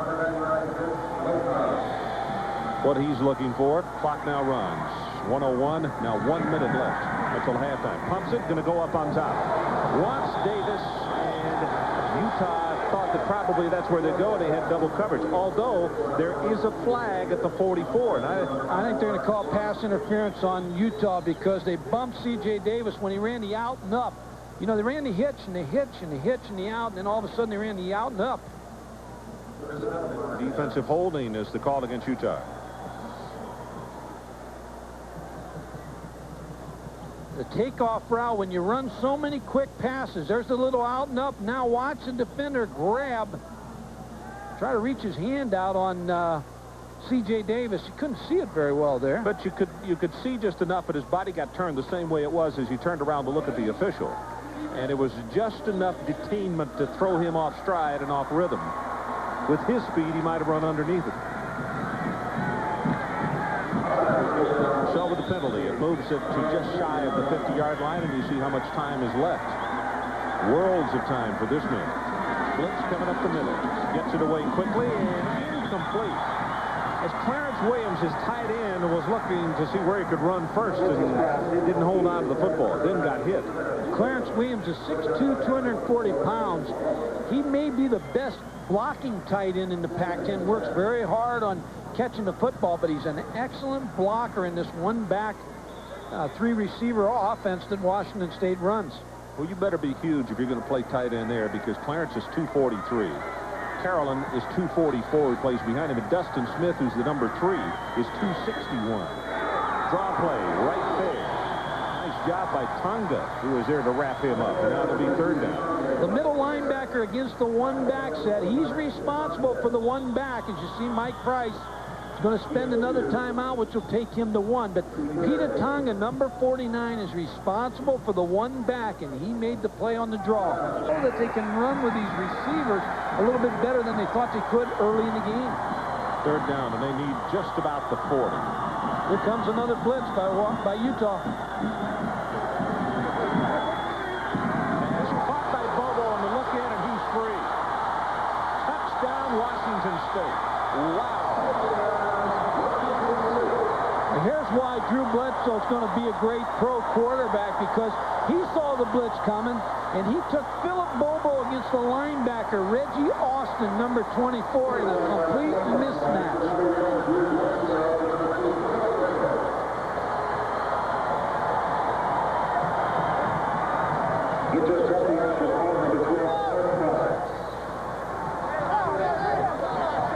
Well, Ron, I said the pro guys were watching to see if he could get him in the end zone, and he left 31 seconds on the clock. You think they may leave at halftime? No, I think they're going to continue to watch and marvel. Aaron Price kicks it home, and a disappointed Ron McBride as his team had battled back into this one. But watch this action right Well, here. this is Philip Bobo against the linebacker. Now the tip-off is that's the free safety. Mark Swanson up. So now he knows the blitz is coming. There's the little throw. Reggie Austin slipped a little bit, but Philip Bobo is a mismatch against Reggie Austin. Another look, ground level. 6'5" quarterback, just a 3-4 step drop. There's the quick throw to Philip Bobo, and no one, because of man coverage, is going to catch Philip Bobo. Well, let's see the reaction of Bledsoe. Folks, I think he could go ahead and call the engravers and start putting the name of the trophy, win, lose, or draw. He's already got 300 yards. 14 of 22 and 2 touchdowns. Wright Fair has the other 2 on the ground, 28-14. Looks like it comes so easy to him also. Look at his numbers. 4 catches, 182, and 2 touchdowns. Tell you another thing, Ron, that they're not going to give up on the Utah sideline. They've come back from 21-0 behind. They got burnt there a little bit. Austin fell down, slipped a little bit against Philip Bobo, but you can expect this Utah team, Ron McBride, to make some adjustments at halftime. I look for a competitive game in the second half. Utah's not the type of team in the WAC. You're used to giving up a lot of points and scoring points. Yeah, high-scoring games, you're right.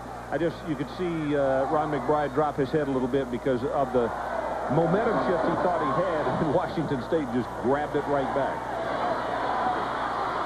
Keith Williams. He'll take it across the 25, and clock shows 23 seconds until halftime. 24-yard return. It'll be first and 10 for Utah. They've been able to keep Frank Dosey from hitting a long pass, giving him only short passes because of the blitz and his offensive line not able to handle the defensive front of Washington State. Pierre Jones has the setback this time.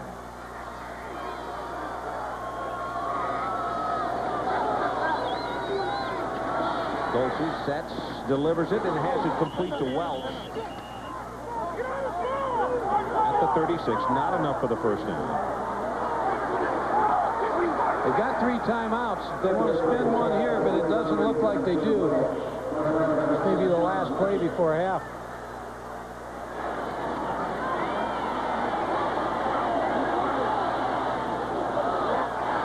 Caught at the 48, and across midfield is Sean Williams, but with that, the clock will run out.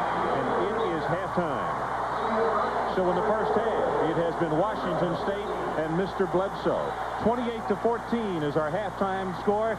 Stay tuned for a college football report from New Orleans following the Sports Center report after this. It was not the case as the Utes came back. But the story in the first half has been Drew Bledsoe. Normally 300 yards is a heck of an outing for anybody for a ball game. Mike, he has that at halftime. Well, he could end up with 600-plus yards tonight. He was in rhythm in the first quarter. Then they took a break and put the second-team quarterback in. But then just before half, he got back in the rhythm again. But he's an outstanding quarterback. Let's show you one of the touchdowns that he threw in the first half. This one to Bobo. Well, these are audibles. Drew Bledsoe to Philip Bobo. He saw man coverage. The free safety tipped it off. He was able to release the ball on the third step to Philip Bobo, and then it's just a race to the end zone for the touchdown. Now, on the other side of the ball, Frank Dolce did the very same thing. He was able to audible. Impressive as they came back. He really was, and you have to give him a lot of credit. Here you see him make the audible, and he's throwing the ball to Sean Williams for the touchdown, the little quick out, and then Sean Williams does the rest. Little juke move into the end zone for the score. So let's take a look at the stats in the first half, and this is how things have gone between the two quarterbacks. Well, I think it's obvious that Drew Bledsoe's got the better of it, but Drew Bledsoe's had better protection in the first half. Frank Dolce needs better protection to try to match those numbers in the second half. Adrian Karsten is down on the sideline, and let's get this update from him of our 28-14 ball game. Adrian? All right, Ron, with Coach McBride. Coach, every time he gets some momentum going, it seems Bledsoe to Bobo is a combination that gets you. You know, you got to when you blitz, you got to be able to cover. You can't cover, you can't blitz. That's all there is to it. Frank Dolce, however, doing a good job for you offensively, making his checkoffs. I've got no complaints with the offense. The offense is doing a nice job. You know, we just got to make a couple more plays. Frank missed a read out there on a key situation. Hey, we just got to pick things up. Hey, but we can beat this team. Honestly, Coach, is it a technique thing at this point? You just got to crank it up both sides of the ball. We just got to crank it up. We got to make plays on defense, and we got to make plays on offense. Real simple. All right, Coach, good luck second half. Ron, back to you, sir. I like that, Mike. No excuses, no ifs, ands, or buts. He just said, we got to crank it up. That's one of the big things. Well, you know the message that I'm sure he got across to his team, if you just listen to him, he said, we can beat this team. And that's the message he had to get across to his team at halftime. But who he has to beat is this guy we're looking at right now, number 11, Drew Bledsoe. He has to have the same kind of offensive effort that they did in the second quarter where they slowed him down. The most impressive thing as the Utes come back on the field, I think, was with Washington State taking the ball over just before halftime. And the 2-minute drill that you talked about, and you said all the scouts would be on the edge of their seats. Defense, you want to try to throw him a punch and try to get the ball back in the hands of your quarterback. Here comes the kickoff. You've got to look at Lusk and Williams. Just a moment ago, this will be Lusk at the 9-yard line. Tried to take a little stagger step and then got staggered just before he got to the 20-yard line. That's good coverage. And let's go down to Adrian Karsten. A couple of adjustments here now. Utah defensively is going to be showing a lot more movement up front. Now, Washington State and Bledsoe expect this, Ron. What they're going to do is go with some silent count stuff and try and catch Utah in their stunt and try and make a lot more yards running the ball here in the second half. Doesn't surprise me that they try to use up a little more clock, probably, Mike. Now let's see the adjustments Utah's made on offense.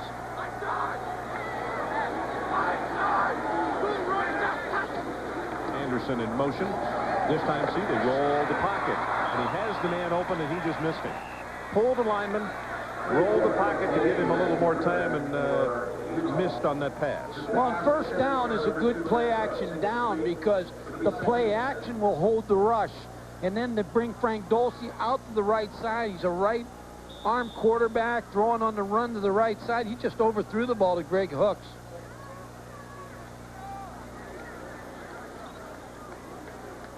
Dolce, senior, wants to go to med school, wants to become a doctor.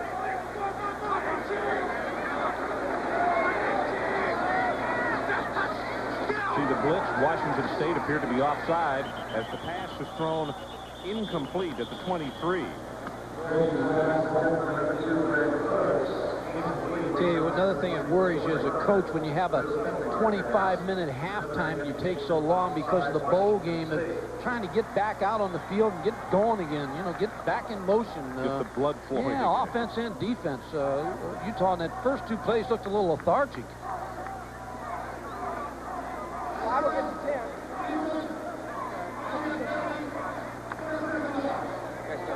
So they get the 5 yards. It'll be second down, and now the line to make still the 28. Come right back to the play action passing now, first down. It's wide open. Go with the running play. Williams hit, backed up. He's just going to have to go down. He will lose yardage at the 15, and it's Ron Childs who led the attack. Bush is the man who got the push upfield. Mike Zimmer, the defensive coordinator, was talking about Ron Childs the other day, and he said he was a running back on the scout team, and one day he ran the ball and got in a fight with all 11 of the starting defensive football team. Just fought them all. He said he's a top football player, and they moved him to linebacker, and he really has responded. He's just an aggressive linebacker. They call him really an emotional leader. 95 tackles on the year coming into this ball game. Pass over the middle, incomplete, and Lust had not turned around.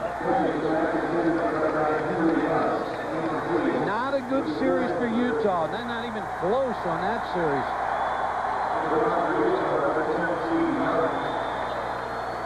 Young to punt. Torrey Hunter will be back deep. You see the numbers on Young. 37-yard average in the first half. 28-14, Washington State leads. Early going third quarter.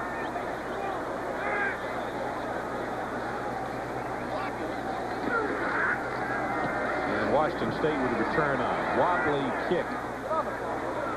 Gets it away from Hunter, though, and they'll wind up with good yardage on this one as it goes out of bounds. It's just across the 35-yard line. 51 yards in the punt. I'll start your New Year's Day bowling viewing with a special edition. Right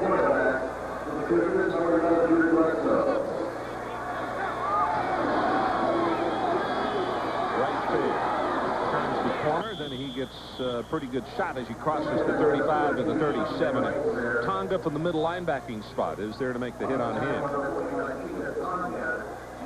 To go 8-3 in the Pac-10 this year, you have to be a good football team because that was a good conference. We had some good games in that conference this year that we televised, got a chance to see some teams practice. It was a very solid league. And Mike Price, the head coach of Washington State, now, it's interesting. I'll follow up on him after the next play.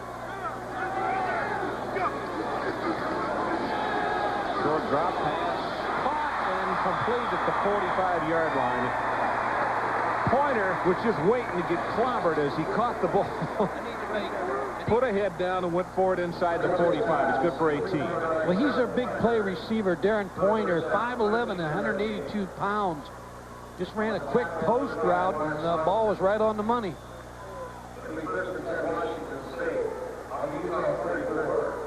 As I said, Pointer just waiting to get wiped out, and it didn't happen. He kind of ducked underneath the tackle, which was high.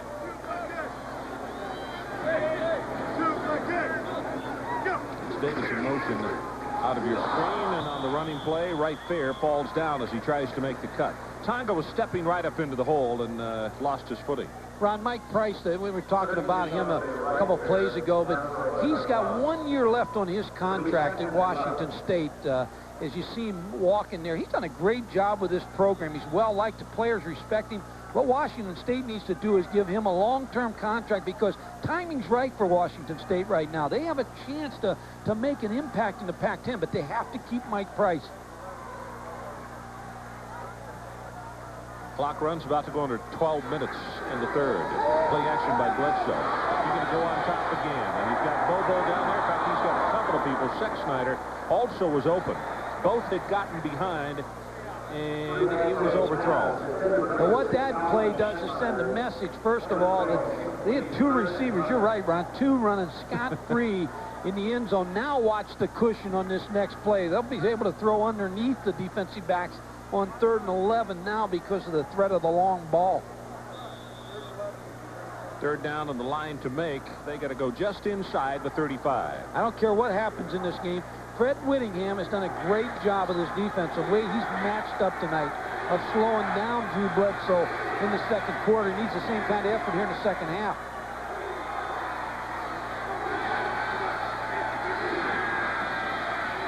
Bledsoe has it complete right there. Just got him out of the backfield.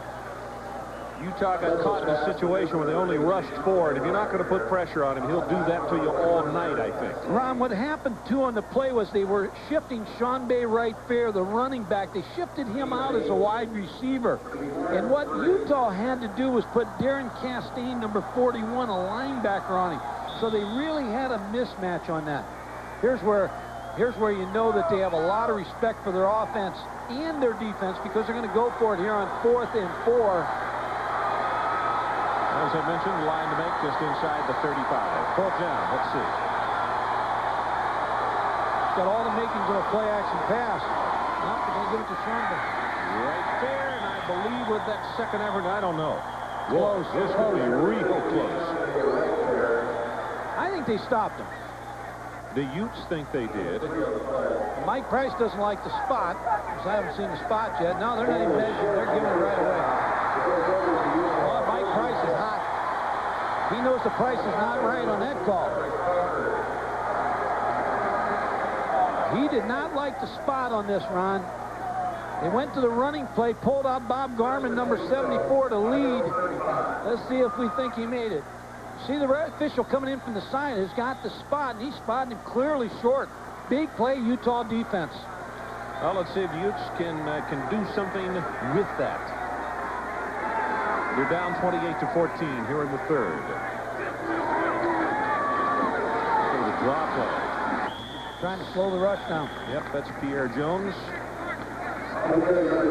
Pierre Jones.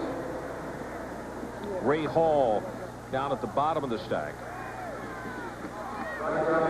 Pierre's a junior out of San Diego, 5'8", 180. I mentioned back at the beginning of the telecast, he rushed for 715 yards. Ron McBride, he's tilted now. He's leaning over. He's trying to get some action for his Utah offense.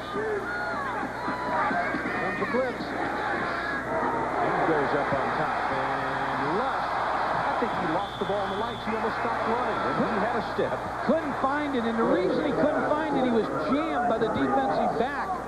John Rushing, number 10, jammed him, and then when he jammed him and he came off of the jam, he couldn't find the football. We're going to see the receiver come off the ball, and he's going to get jammed right here.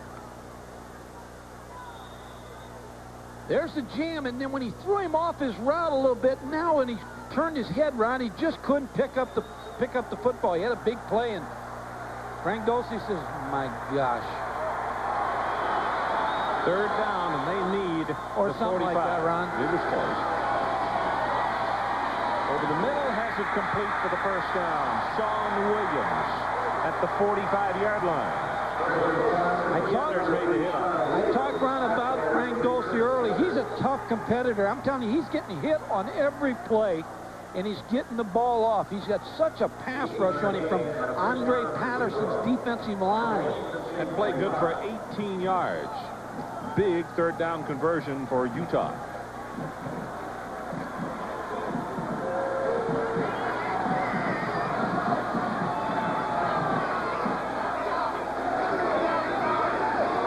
Pops it outside. Jones finally hit out of bounds, and there is a marker down back at the 41-yard line. Boy, he bounced it outside. Something else we talked about. They've got some speed at running back and wide receiver. They get the play out there.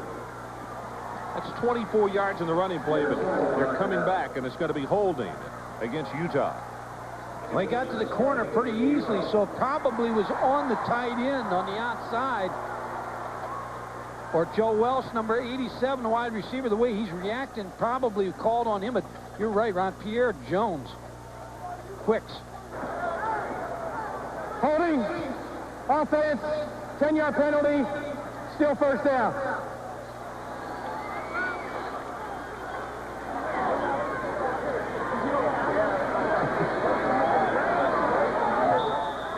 You know, you always, as a coach, they always come over and give you the number of the hold. A lot of times, like Warren said, we didn't get the number. I think they had that one. That ball is caught, and he breaks off the tackle. That's Brooks. And Mikey is within a yard of picking up the first down.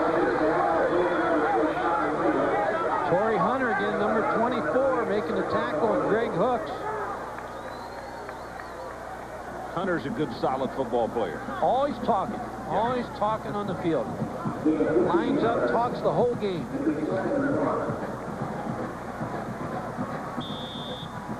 See the numbers that Gold sees so far. The senior out of Culver City, California.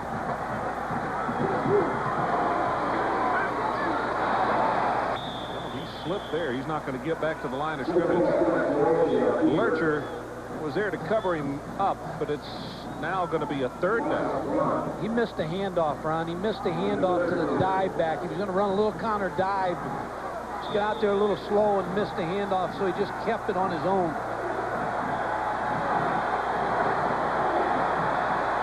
With Drew Bledsoe on the sideline, I think I'd take 2 plays here to get this first down. I do too. Look at that, Utah 1 of 8, and that one they got just a moment ago. Third down conversion. They're going to get blitzed again. And they go with the running play, and he's not going to have it. Keith Williams had an opening, and all of a sudden he just stopped as McClanahan stepped up into the hole. You can see 41 really whacking him. But the one-back set has a fault. It's on short yardage. You don't have a lead blocker for the runner. And Keith Williams had no one to lead block on Anthony McClanahan, number 41, who made the tackle. You need a lead blocker on those short yardage situations. You run it or play action? I'm going to run it again here. To the lead blocker. And here's your lead blocker in motion. That's where they go, and he does not have it. Boy, that is a fine defensive job by Washington State. Whitmire is the first man who comes across and makes the hit. He came from the backside, but what really hurt the offensive line is penetration. So there's a timeout on the field. 9 minutes and 10 seconds left in the third as you take one more look. Never got a chance. Never got started.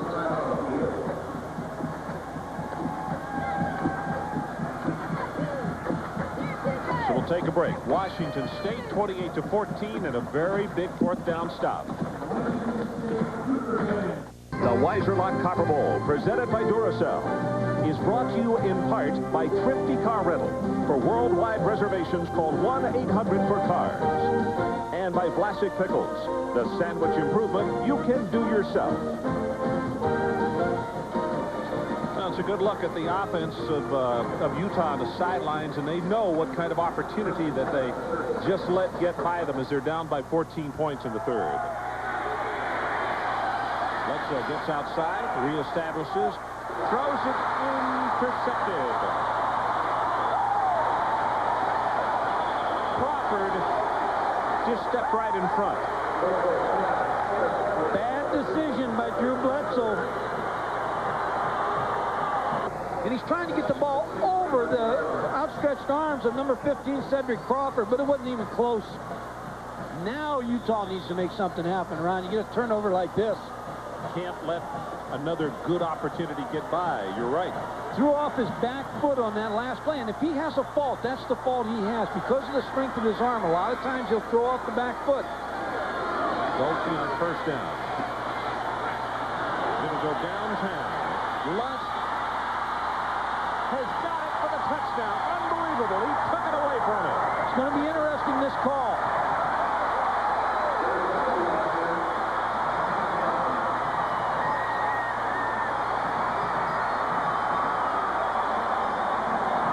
Whether they're going to call it offensive or defensive interference. Well, the offensive Utah has stayed on the field. Now here comes the call. Pass interference, Washington State. Count the touchdown. Well, Ron, you liked Henry Lusk from the day you arrived here at 230 pounds. I may make you a talent scout somewhere. He used his body well on this play.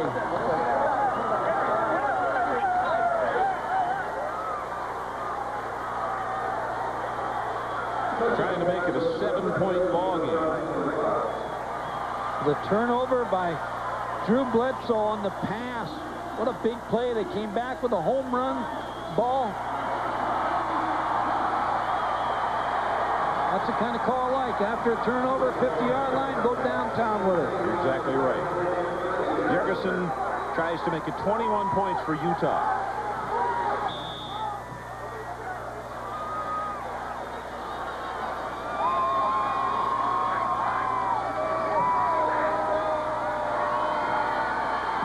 Gets a good one, and it is blocked and no good. Wow, how big is that?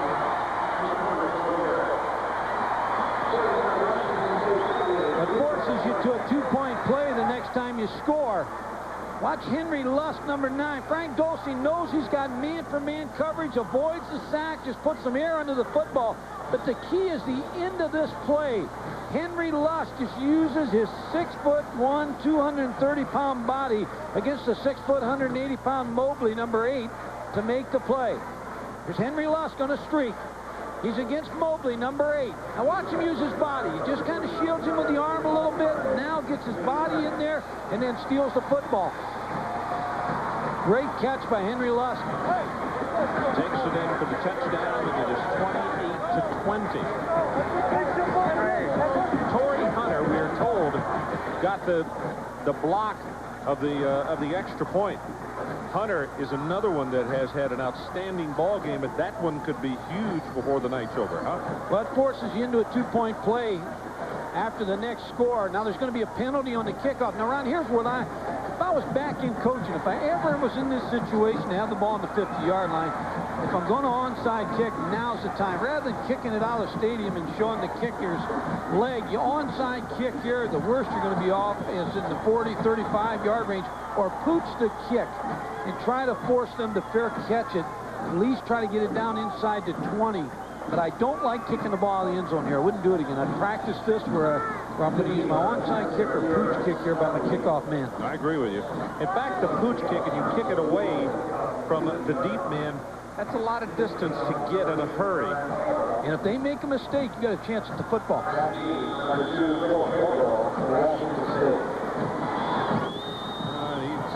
He kicks it away from him, but it's going to go into the end zone. Kicked it a little too hard.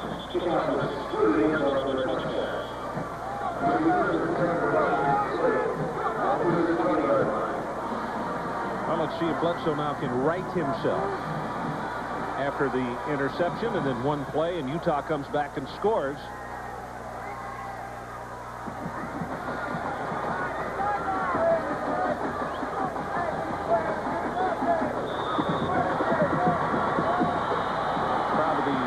The other thing to watch is how much new life the Utah defense has after that quick score.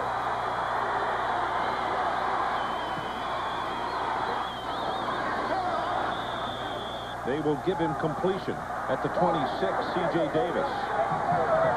Because of the respect and the speed of the receivers for Washington State, they've got to hitch almost every time they want to throw it.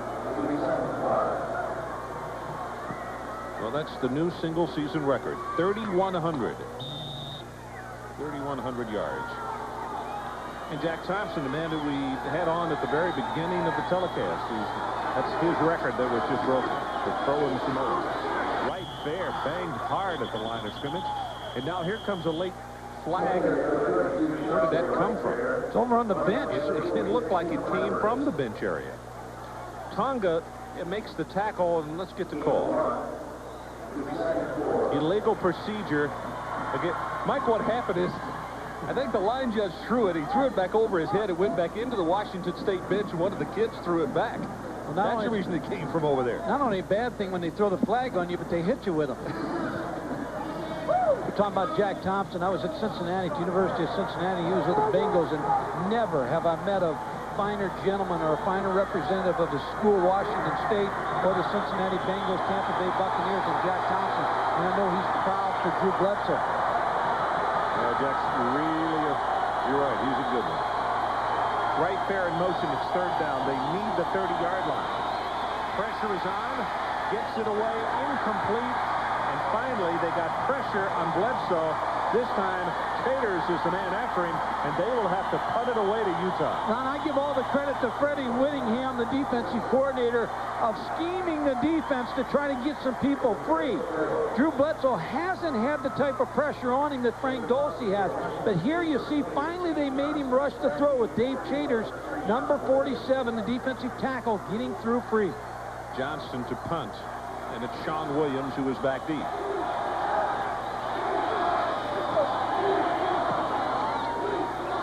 Line drive kick, very returnable. He's coming to the open side of the field and will tightrope and go down at the 49-yard line. Actually never went down, but out of bounds. So we'll take a break. 28-20 our new scores. 7:45 left in the third.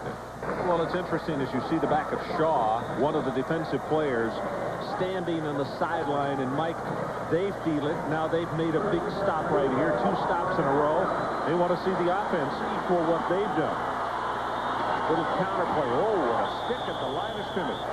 Anderson, as soon as he got the football, got hit by Anthony McClanahan, and he headed red all the way. 4-3 middle linebacker, Anthony McClanahan. Coaches feel he's as good as Marvin Jones. When you talk to Mike Zimmer and the defensive staff, they say, hey, there's no better. He's as good as Marvin Jones. He's 4.5 in the 40. And the key to him is he avoids blockers. Just does a great job in that middle linebacker spot.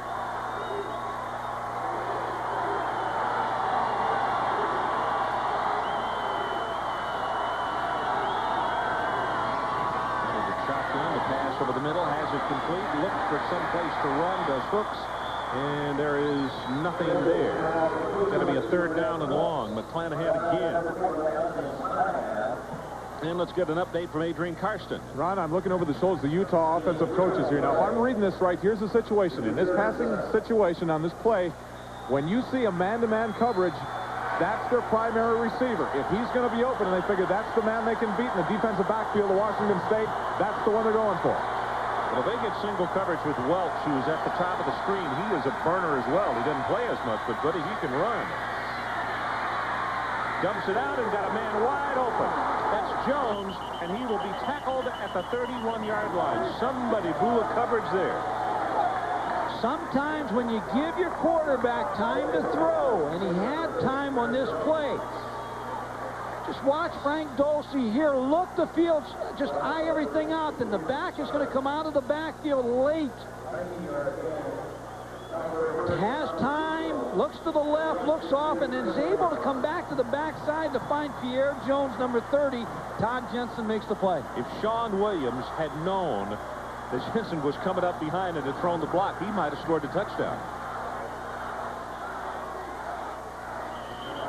Well, that one was doomed from the beginning. The guards were already pulling before the ball was snapped.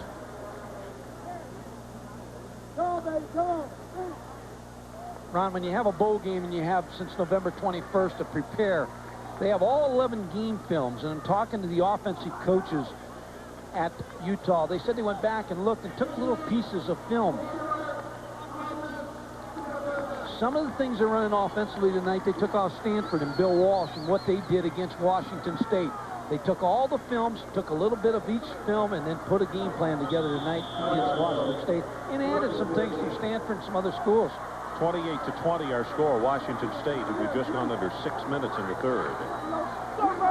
Washington State, here they come in the blitz, into the running play. They break it.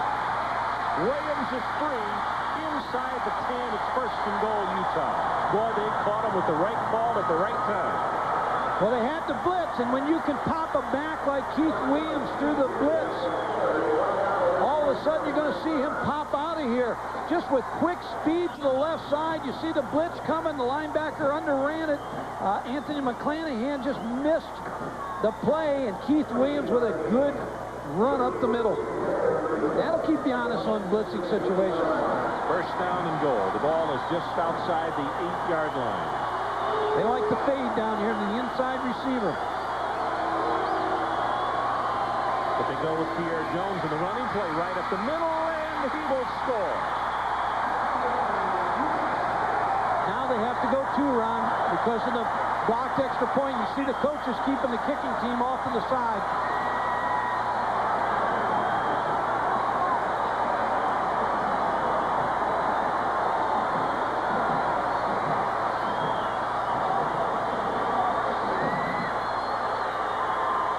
Hey, both these running backs, Keith Williams and Pierre Jones, have some jets.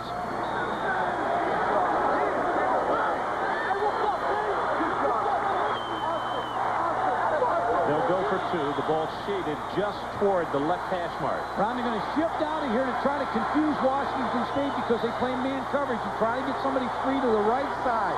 Sprint out to the right. Pressure was on, and they got a man wide open. They have the 2-point Scott Murray.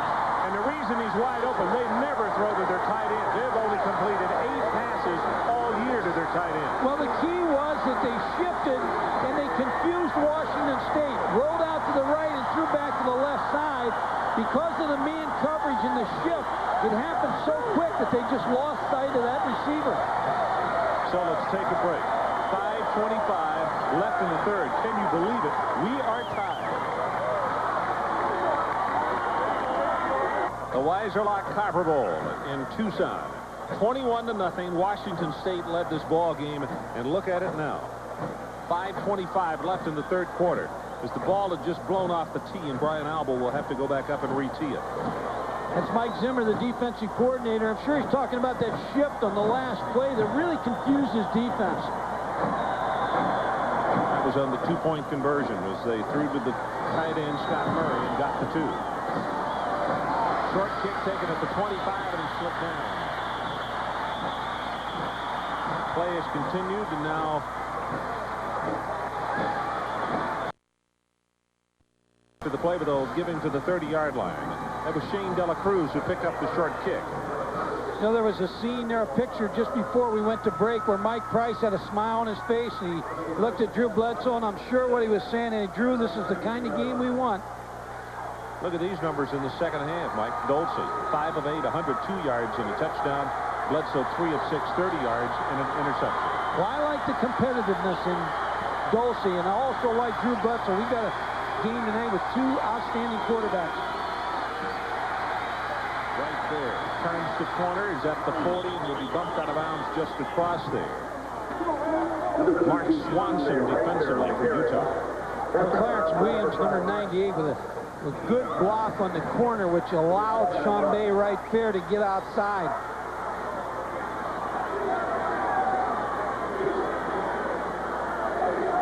What you know, Mike is saying, hey, I was so comfortable about 2 hours ago.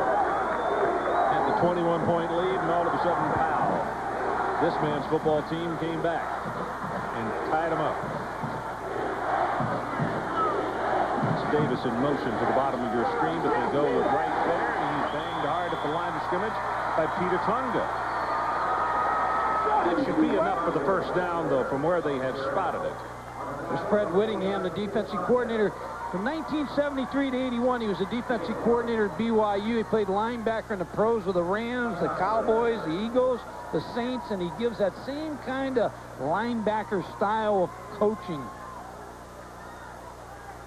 It's Tonga he's talking to, number 49. Senior out of Salt Lake. Tonga's really undersized. Well, they're not going to have him. Really undersized, and Mike, they have to move him around a lot. At 213 pounds, they got to hide him behind tackles and everybody else they can, don't they? Well, more people are playing smaller linebackers that can run and blitz and play man coverage. Look at Tonga as he calls the signals. And of course, the coaches that really have the luxury, like Bobby Bowden at Florida State, to have a linebacker who weighs 235 to 240 who can run. And like Washington State's middle linebacker in McClanahan, who's about 225, who runs well. Quarterback sneak as soon as an umpire gets out of the way. Well, that can't be a play because the umpire was holding the play. He never released it. You're right. I wouldn't want to be an umpire. You see so many times, like in the touchdown run a minute ago, where he has to go spinning out of the way, passes over the middle. That's a tough position to have to call. Ball, never marked, ready for play, no play. Of all the officials, though, he's the one that can kill you if you're a coach. That's right, because he's the one who calls offensive holding. Yeah, it's a tough one. He's lucky he didn't make the tackle on Drew Bledsoe on that last play because he was going to quarterback sneak right over him, whether he was going to stand there or not. I think it's going to still be a quarterback sneak, Ron.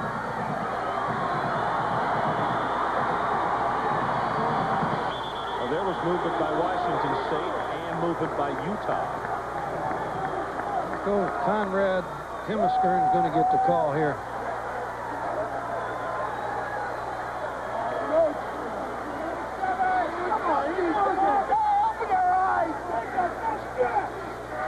Hemiskern is a Canadian player out of British Columbia, West Vancouver.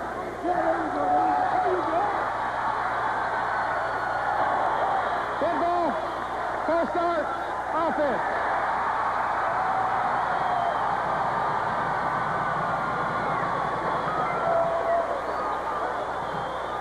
Here's 77 right here. Now we'll see if he moves to draw the. There it is. Good call by the official. Luther Ellis, number 83, comes right across the line of scrimmage, and that's what he's taught. As soon as you see movement, Luther, hit him. Luther's fired up. He's asking for the crowd to get in this one. Third down, and they need the 42. Quick pass. He's caught. What a grab by C.J. Davis. We talked just before halftime about he has the knack of getting open and also catching the football most anywhere. He's the go-to guy. Ball was thrown high. He reached up and made the catch against Derek Oldham, number 18. Look at him get his hands up there. Wow. There's some mustard on that ball, too. Mike, and the thing about it is, you say, okay, it's a catch. He made a nice grab. But with the momentum that Utah has grabbed here, if that pass is incomplete and you have to punt to him, who knows what happens for the Utes? I mean, to me, it's an awfully big play that you have to put an asterisk by. Game of inches, Ron. Right fair, the only setback this time. 3 wide receivers to the open side.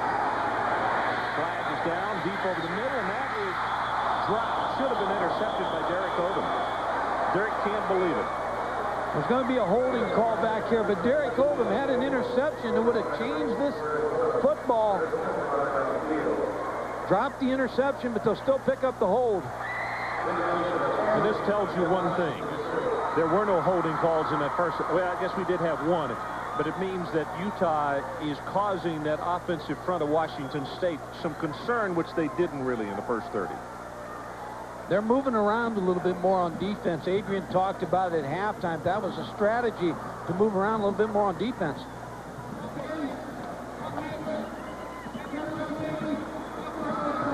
It's 12 penalties against Washington State.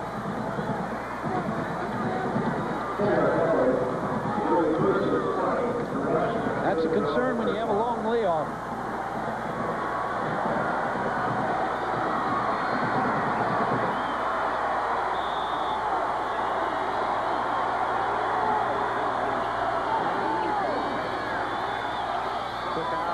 Delivers it complete across the 45 and out of bounds at the 50 is Pointer, and now you see that flag come in there.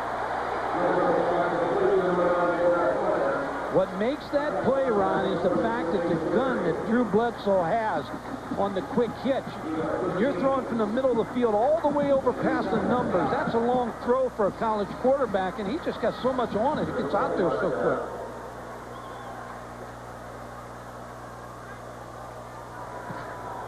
Unintentional, face mask, defense, 5-yard penalty, first down. Here's after the catch. You're going to see the face mask call on Kareem Leary, number 40, 5-yard penalty. Well, you expect the great ones to accept the challenge, and Drew Bledsoe's accepting the challenge right now. The Utah defense with a tie score, 28-28. 4:34 left in this third quarter.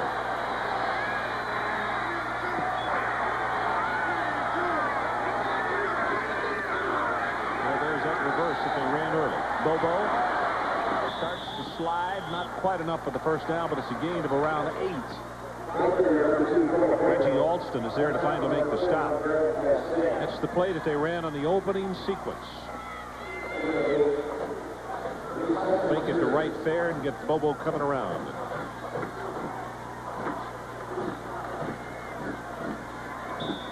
If you left us for a bit, Mike said it right. 28-28 is our score, and we are about to go under 4 minutes in the third quarter. Bledsoe drills this one incomplete, and Pointer that time fought it. Just like Lusk did earlier in the ball game, where he was looking to see where he was going to run with it before he caught it. Ron, it's interesting how players get to school. As Robbie Tobeck, the center, who we're going to watch block here, number 66, was a high school player in Tarpon Springs, Florida, and he was in a pickup basketball game one night with Jack Thompson and the Tampa Bay Buccaneers. They were short a guy, so they got him to play.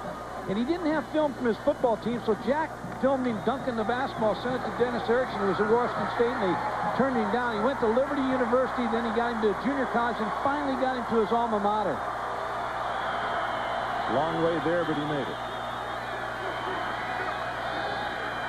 Ball is fumbled, it's loose, and Utah recovers at the 35 of Swanson.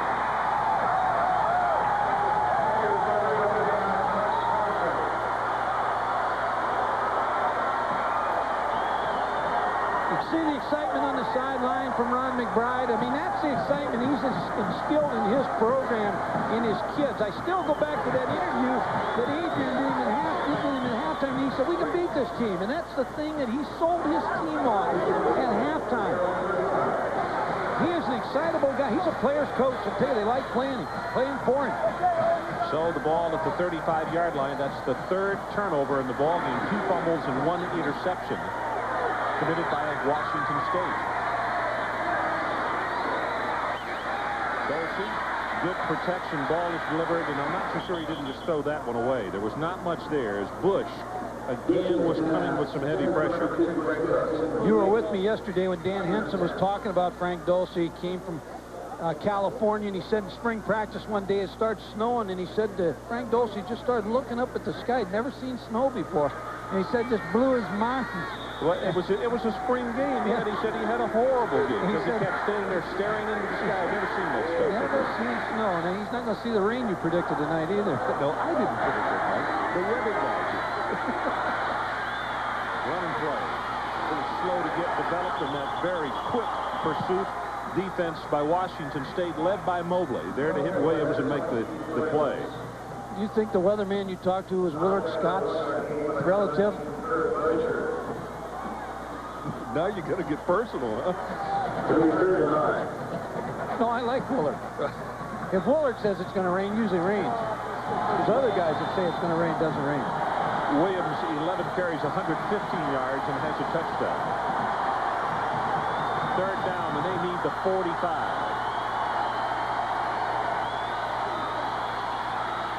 Pressure, Dolce runs away from it, now throws long. And knocked down as Lusk has to turn into a defensive back to knock it away from Mobley. When Frank Dolce looks to me like he's hurt down there, he got really hit. He was outstretched when he threw the football. Patterson and Bush were the ones coming with the pressure, and you can see the concern on the near sideline for Dolce. Well, Lewis Bush has used such a quick move to get around the offensive lineman. He was right in on Frank Dolce right from the start. Well, you're vulnerable when you're outstretched throwing that football. You're so vulnerable to a hit. Frank Dolce, you see the pressure from Lewis Bush coming from the inside, chasing him now. Dwayne Patterson, number 86, is going to come. You see how you're outstretched? And there's the helmet on the elbow. Ron Childs, number 31. Looks like you hit him right on the elbow, Ron. That's a little late, Mike. That ball had been delivered in a full count. I agree with you. So let's take a timeout. 2:52 left in the third. Tied at 28. We'll be right back. Dolce on the phone and appears to be in pretty good shape now. That was not the situation a moment ago. So Young will punt it away for Utah. And it's Torrey Hunter back in a deep single safety for the Cougars.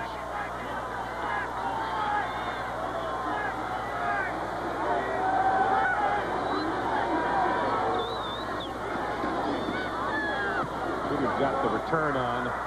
High wobbly spiral, and Hunter will return it from the 23.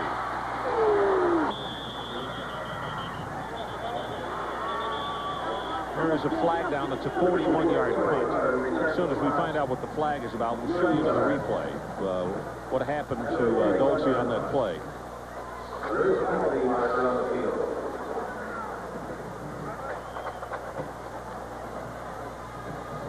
the umpire may have made this call, and if you get the call of the umpire, usually on this play it's holding on the punt receiving team.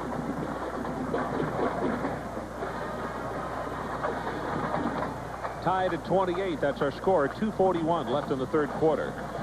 Washington State had led 21-0, and then Utah came back. Holding on a receiving team. 10-yard penalty. First down. Umpire's getting busy with those holding calls.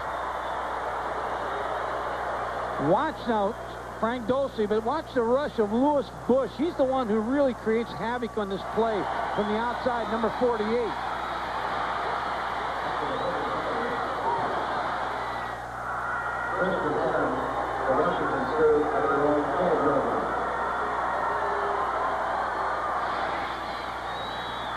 Play for a couple, and let's go down to Adrian Carson and get an injury update.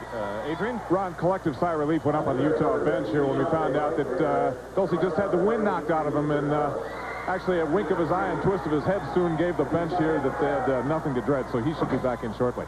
What do you expect out of a guy that's going to be a doctor? He knows what's wrong with him. Nothing. Good self-analysis there. We're about to go under 2 minutes in the third quarter. Thanks. Going to go on top, looking for Davis, and he's got it inside the 35 at the 31. Swanson had the cover, but not very well. Ron, that was about 60 yards in the air, that pass, and it was right on the money to C.J. Davis, and it was all arm that he threw it with. Mike, it's a 54-yard completion. Look from where he sets.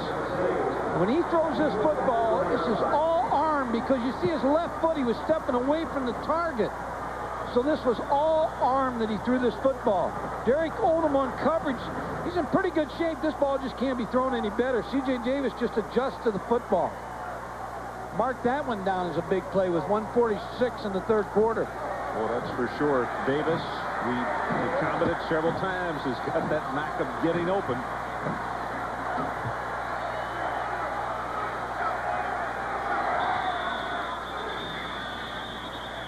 Whistles and flags down at the line of scrimmage. Bledsoe now over 400 yards in the ball game. 407 for him. It may be his last college football game. I hope not, but you're probably right. Offense.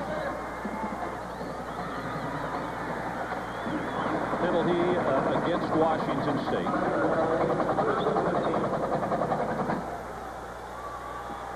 (20 of 32 for 407.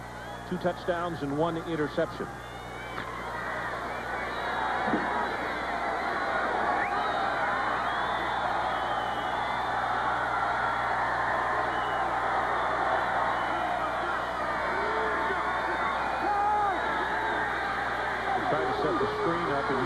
Smelled it out, and just as soon as it's thrown, Tonga's right there to make the tackle. He looks around, points, and says no, or not.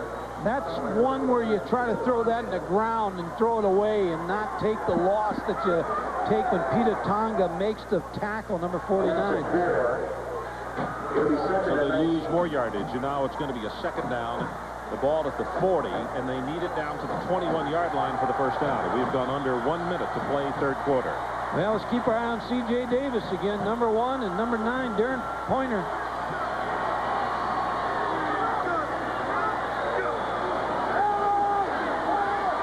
Bledsoe gets it away, a little high, incomplete. Chuck Snyder's who he wanted, and Kareem Leary had the cover on him.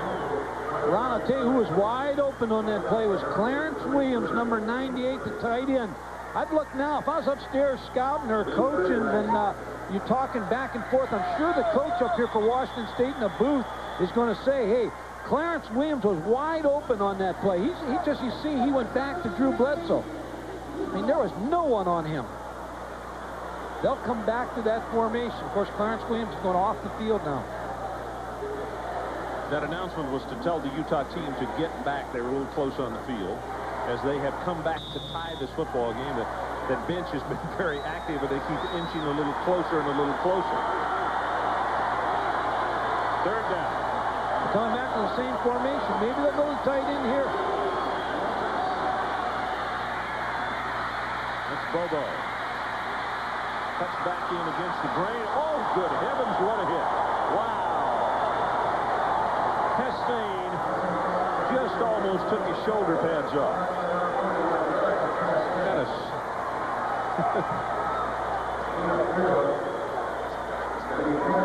Watch this one full speed, Mike.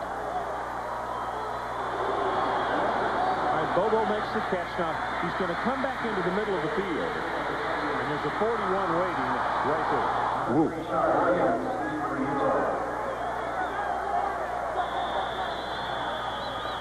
Ron, just a little bit of coming back against the grain. May have cost him a field goal attempt. That is the end of the third quarter. So let's take a timeout as we head to the final 15 minutes of this Weiserloch Copper Bowl. 28 Washington State, 28 Utah. Well, it's 28 apiece. We have 15 minutes left to play. Just short of 900 total yards so far in this ballgame. We've had 67 passes, 41 completions, 653 yards through the air. Johnson punt. He's just going to kick this one away. Hits at the 1 and then takes a Utah bounce. It's a lost art, Ron. The punting of kicking the ball to the corner of the end zone just seems like it's a dying art. Adrian Karsten, what do you have for us? Ron, I got the Utes offense running onto the field, and I'll tell you, these guys look fresh. I just came from the Cougar side of the field. Offensively and defensively, those guys are sucking wind. Now, physical conditioning is going to make a difference, definitely here in the fourth quarter, I think, with both these teams. Okay, we will see, Adrian. I know this, that the Utah side of the field, after coming back from a 21-0 deficit, there is a lot of exuberance, but I guess I would too if I had come back against a team as good as Washington State. And there's a big opening in the running play that almost goes for 10 yards with Pierre Jones. Childs has to put the stop on him just shy of the 30-yard line. Do they look quick to you, Pierre Jones and Keith Williams? That's one of the things I talked about, and you and I said after going to the practice field on Sunday. Once you get the ball to them, I mean, Welch is the guy I was talking about that they don't get the ball to a lot, but he's a flyer. Yeah. Hooks and Williams, Lusk can run, Williams and Jones. Well, you see the rushing yards, Utah with a real big advantage against Washington State.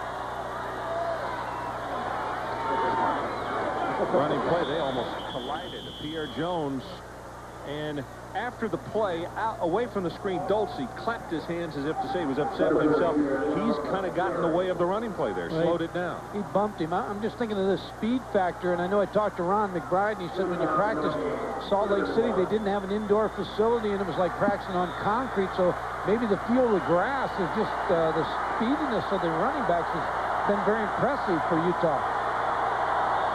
Third down, straight ahead, Dulce, and the quarterback sneak. That's an interesting quarterback sneak. You know what that is? No one moves except the center and the quarterback. That's right. The center snaps the ball. The other linemen don't move. That way, the defensive line, watch this. This is kind of interesting. The guards and tackles, see, they don't move. The guards and tackles, just the center and the quarterback. So really, you catch the defense at a little bit of a disadvantage there. You're supposed to go on ball movement, but if a statue's across from you, you just don't move.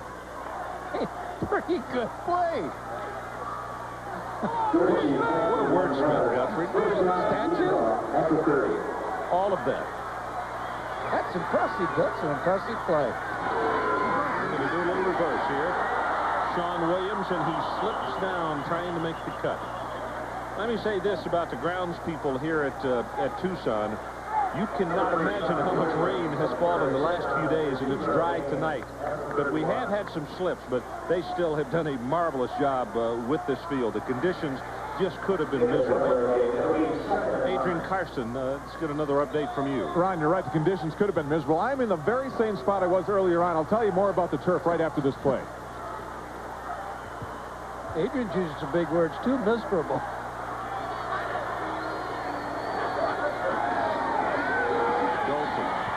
Pressure gets it away. That's going to be a grounding. Should be. And nobody is around. There's not a white jersey for. Got away with one here. It's Brian Ford who was applying pressure. I think Dulce knows that he got away with one. Now, there's no receiver. You see the receiver over the middle, Henry Less. But now you look for a receiver. The closest receiver to that ball is Coach Ron McBride and Adrian Karsten. Neither would have caught it.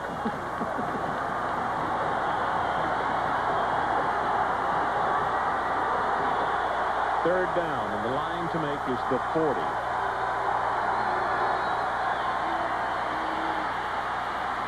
Here comes the flag as Dulce. Boy, he gets tagged. 18, Todd Jensen. From where that flag, well, we'll just wait and see. But it was thrown at the line of scrimmage. Well, your decision here is whether you want to turn it down if it is a hold. It is going to be a hold against Utah. Because they didn't make the first down. It's fourth down. They have to punt. I think you have to turn this one down.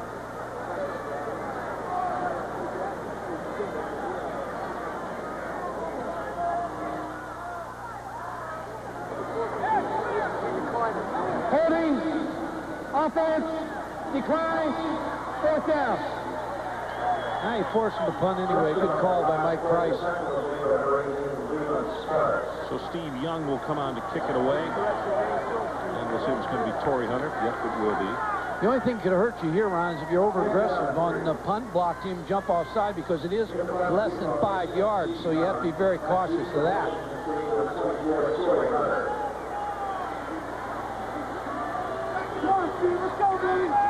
28-28, 12 and a half left in the ball game.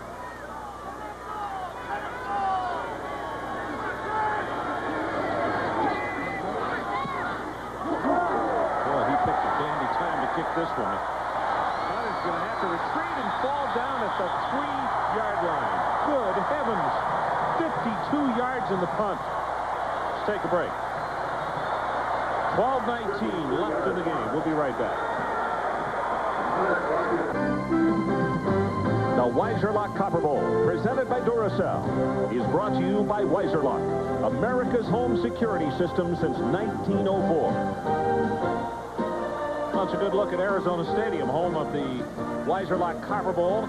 Mike, the wind has not been a factor all night, but all of a sudden it's beginning to blow, and I really think helped that kick a little bit. Well, it did, and also it may hurt Drew Bledsoe thrown into the wind. We'll get a picture of the flag here before long to show you the wind here at the stadium now.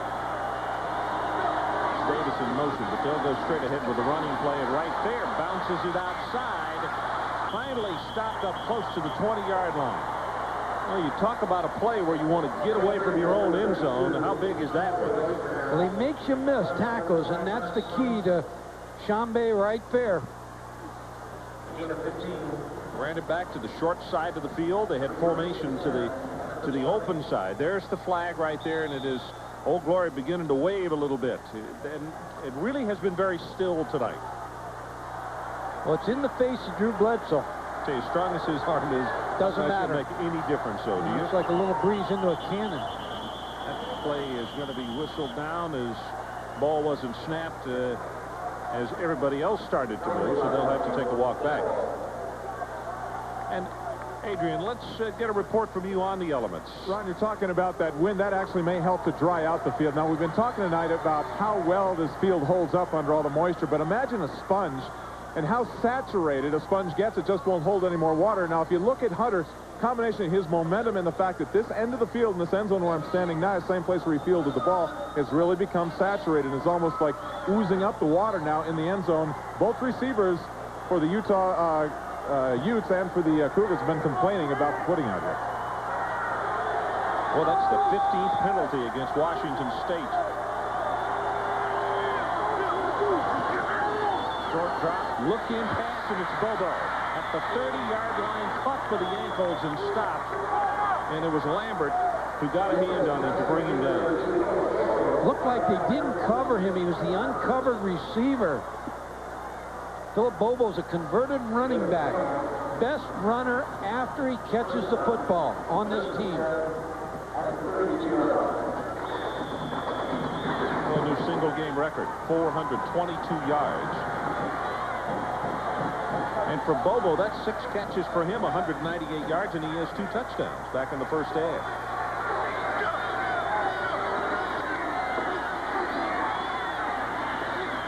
Right fair, hit by Berger.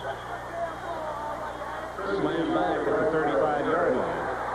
And Washington State is now a couple of the players still grabbing onto each other. I think Washington State would like to see a lot more of this. Just move the chains, keep it on the ground, and eat some clock up. Dead ball. Personal foul. Defense. May have been called on Blaine Berger, number 93.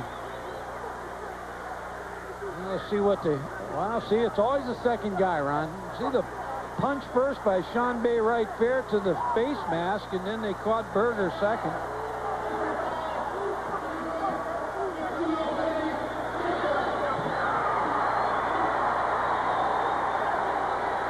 Ron McBride's explaining to him a 15-yard penalty hurts. The kid is saying, he shoved me in the face, and the coach is saying, yeah, but you're being selfish because you cost your team. Now the field position goes to Washington State for a play call. Right there, big opening. Has 5, has 10, and counted off at 12 as he will spin inside the 40-yard line. Reggie Alston holding on for dear life. Sean Bay right fair, the running back. We talked about that his real gift is the fact that he makes people miss.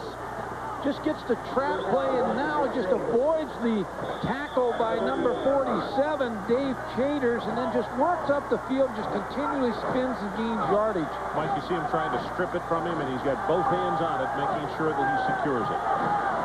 90 yards for Sean Bay right fair.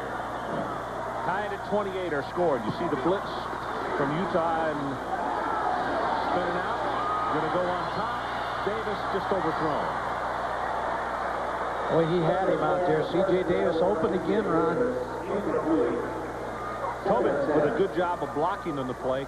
You know, the way Bledsoe reacted at first, I think he was waiting possibly for a whistle and a flag, and that he, at least for a flag, and he might get a free play. But everybody stayed on sides. That's right. You know, Sean Bay right fair has made some big plays in this quarter, in this drive, and in this one-back set, he really is set to go to the NFL as a one-back type player because he's perfect for the one-back. Catches the ball, blocks, and really makes people miss running the football. Gets to it again. Tries to bounce it outside. He's to the 34. Christensen stops him, and now big third down play coming up here. And they don't pick up the first down. This is a big decision that Mike Price would have to make because they're kicking into that breeze that we've been talking about. Mike Price is a fine football coach. Coached at Weber State, and I think he's got this program on a real nice path in the Pac-10 and nationally. Third down, and they need the 28-yard line. Zips it, has it complete at the 29-yard line. That's not going to be enough for the first down. Schexnayder made the catch, and unless they've spotted it down short of the first down marker, so it's going to be fourth. Ron, Derek Oldham broke on the football. Should have had an interception, but the strength, he couldn't play the arm strength of Drew Bledsoe. Now it's fourth and short. Every short yardage play, they run a quarterback sneak with the 6'5 quarterbacks, just like Tim Bird, just fall over and pick up the first down. Do you quarterback sneak again? They haven't stopped it. I go with the quarterback sneak.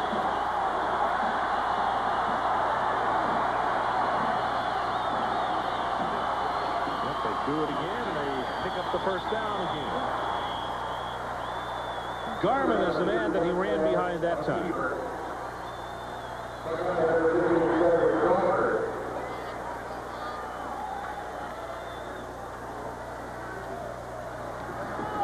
When your quarterback sneaking, the thing you need out of your offensive line is just get low and pad under pad. You see how they got pads under pads, and Drew Bledsoe's already passed for a couple-yard gain. And if you're a Washington State fan, the most important thing about this drive right here is they're using some time off the clock and driving it in the right direction. Well, you're right, Ron. 9:23, they're going to spend the timeout, but 9:21 left. So it's 28-28, and we'll be right back to Tucson after this. The Weiser Lock Copper Bowl from Tucson, Arizona. Ron Franklin, Mike Gottfried, and Adrian Karsten. Glad to have you along tonight. Washington State went on top of this ball game 21-0 back in the first half. And Utah continued to fight back, cut it to a 7-point game. 28-20, actually 28-20. It was an 8-point game, scored, went for 2, converted. That's how we stand at 28 apiece. First down, a quick pass to Bobo. Tries to turn the corner, he does. Out of bounds at the 20. Swanson forced him out.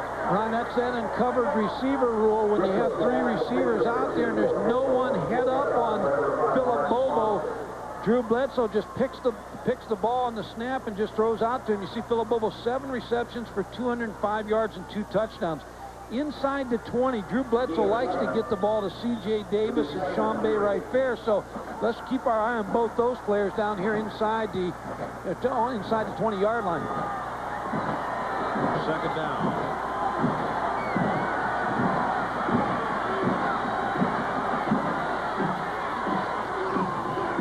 Right there. It's the first down to push him out of bounds. Now here comes a late flag in as he goes out at the 13. Alston forced him out. Penalties, Ron, you made a point of it earlier. Just killed Washington State tonight. Washington State's really had a tough time with these penalties.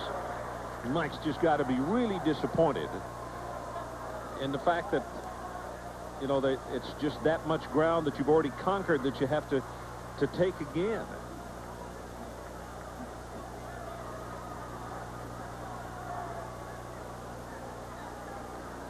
This is the 16th penalty against Washington State. Mike, the one thing that's going to help him here is from the spot of the foul, and the spot of the foul was actually beyond the first down mark. So the penalty will only push it back to the 24-yard line. But still, it's a first down that you had that you're not going to get right now. This is the 9th play of the drive. Now C.J. Davis, Ron.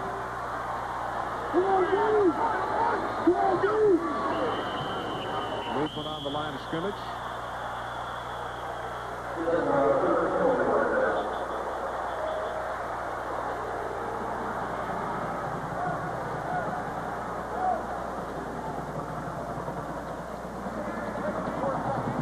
Dead ball. Encroachment. Offense. No, that's the 17th one, Ron. Officials have had a layoff since November 21st, too. And Mike Price has got to be saying enough already. 9:06 left to play in the ball game. Washington State 28 and Utah 28.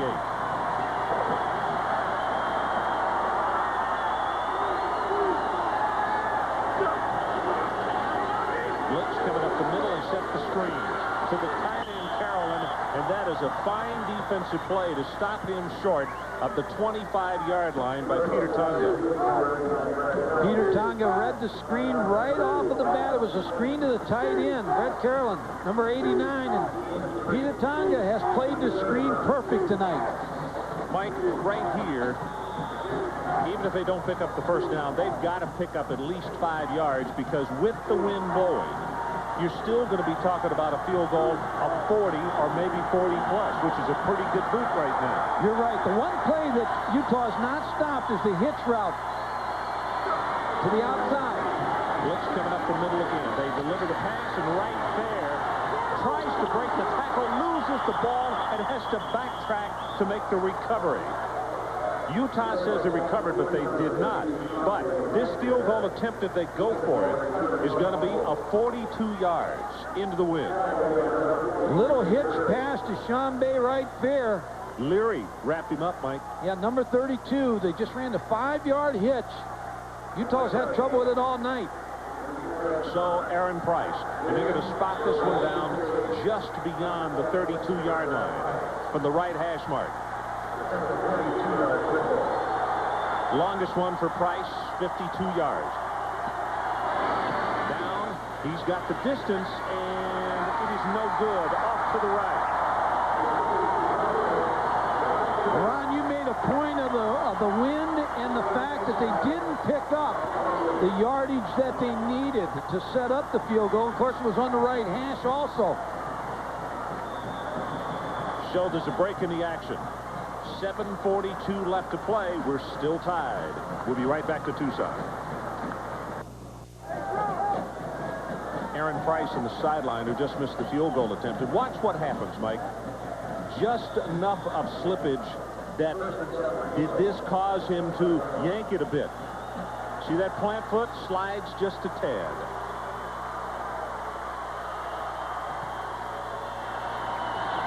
Running play hit in the backfield, and Williams can't go anywhere. Keith is going to be knocked down for a loss. Saldivar there first. The motivation in this game is in the favor of Utah, because when you look at the WAC and the PAC, I'm sure the WAC players don't feel they get the recognition that the PAC teams get. And tonight we have Fresno State playing Southern Cal, and so it's a chance for Utah. They came into the game as an underdog, but they're wearing the banner of the WAC conference tonight. They want the upset win over the Pac-10. Right now it's tied, and we're about to go under 7 minutes to play. Dumps it over the middle. Keith Williams out around the 30, and now Utah, they're going to hold on to it. They got to pick up about 5 yards. McClanahan there defensively. Well, we've seen all night the fact that the middle linebacker, Anthony McClanahan, has the remaining one back. His father was Brent McClanahan, and it is Brent McClanahan, the former Minnesota Viking running back. We got over 1,000 yards in total offense now. I think you got to get Lusk involved in the play again. I haven't heard from him in a while. Blitz coming up the middle. They got everybody coming in. Who did they go to? Lusk, and he dropped the football. Well, they're going to say it was complete, fumbled, and recovered by Washington State. Cougars have the ball inside the 20. Mobley. We're going to have to see that again to see whether they really had the football. Right here. I got a football right here. Frank Dosey is, when he's blitzed, has to dump the football.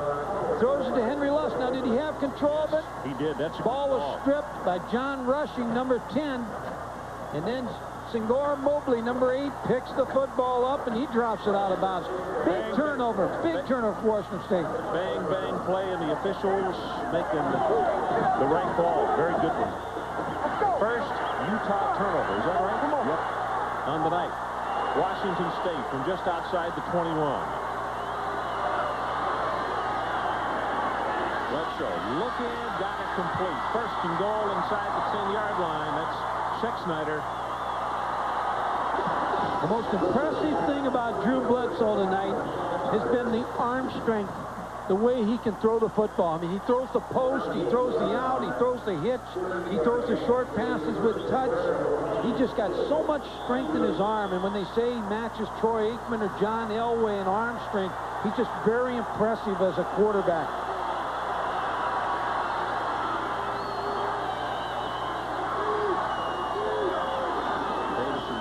Right fair in the running play. Bounces outside.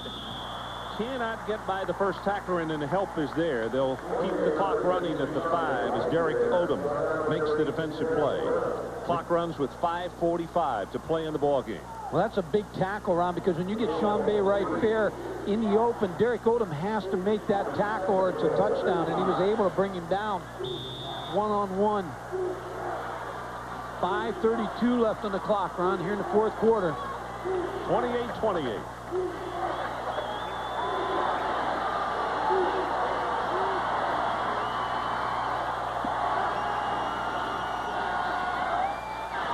Davis has it knocked away. Derek Odom with the cover. That's 2 plays in a row by Derek Odom, number 18, because that ball was thrown as well as you can throw the fade. What Derek Odom did is he punched the ball out of C.J. Davis's hands. Exactly what you teach a defensive back. Watch number 18 with his right hand, punch the ball out, and he's able to strip him from the football. Look at that right hand. Punch the football. Good play by Derek Odom. Third down. Blitz coming up the middle. They pick it up well. Pass incomplete. Wants Davis again. And now fourth down.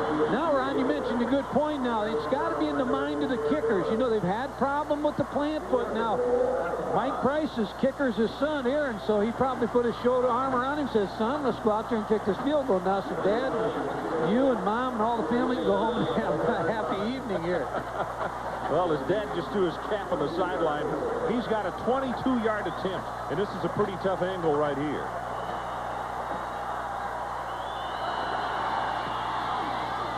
And he's got it. Aaron Price has the Washington State Cougars on top of the 5:08 mark, and will hold it right here, 31-28. I think they'll give him the car for the next week. Hitting that field goal. If you've just joined us or joined us late for the Weiserlock Copper Bowl here in Tucson, Washington State jumped out in this ball game by a count of 21-0. And Bledsoe in the first half had 300 yards passing. Just quite a performance. And then the Utes have just continued to fight their way back and tied it at 28. Now Washington State goes on top. And let's go down to Adrian Karsten. Ron, I'm with the man who, well, is kind of helping his son make the decision. I think, Mac Bledsoe, that your son has really proved tonight, particularly with his arm strength, that he is an NFL first-round pick. With the NFL salary cap at $2 million, now that has got to be a factor in his decision. He's not going to get those immediate gains he would otherwise. Actually, if you knew Drew, you'd really know that it really is not a really big factor in the decision. What he's trying to just do is decide whether he wants to play college football or whether he wants to play professional football. And on the one side, that he plays college football, this is a known. This is a given. He's playing for a great coach that he loves, and he loves playing for. Over 300 yards in the first half alone. Because the NCAA would not allow him to have a representative at this point and break rules, have you kind of taken over that role for your son? Actually, what I've been trying to do is to gather information, so when he makes his decision, he's got the information to use to make an intelligent decision. Mac, thank you very much. Let's go back upstairs to Ron. Yeah. Okay, Adrian. Well, the night of the 5th, maybe he'll make it before. The night of the 5th will be a night of decision because on the 6th, got to make up his mind. Ball is fumbled, still on the ground, and Utah finally recovers. It was Williams and Jones both clamoring for it at the 21.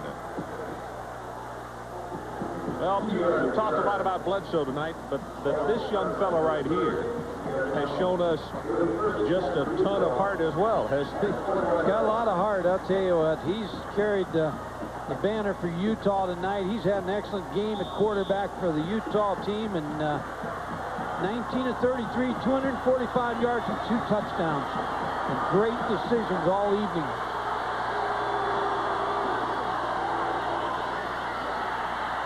Williams banged hard at the line of scrimmage and spun off that one tackler. He'll pick up 3. Rushing finally stopping.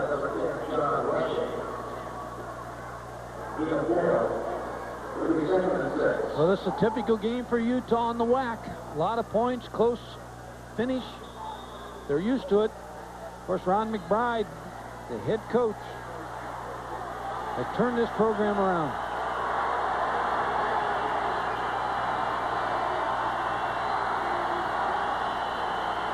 They're going to maximum protection here, Ron. Bringing the 2 backs in to give him a little more time to throw.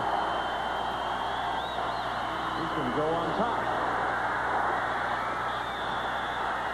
Incomplete. You see Hooks turning around to the official, wanting to see if he can get some help, but Hunter just had him covered well. There was not much that could be done right there. Mike, you know, one of the things that's really surprising to me tonight is many pass plays and plays coming in from the bench, substitutions and everything.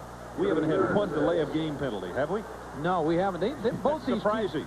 Both these teams throw the ball so well, though, and they're used to throwing it so well and substituting and getting their signals in that very well coached football teams, both of them. Jones is coming to the backfield, replacing Williams.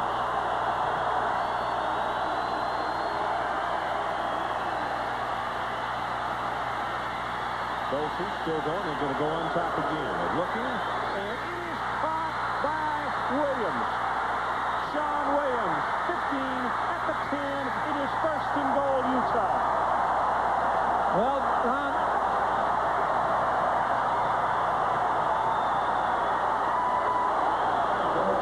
the doctor-to-be, Frank Dulce, just performed surgery on Washington State's defense.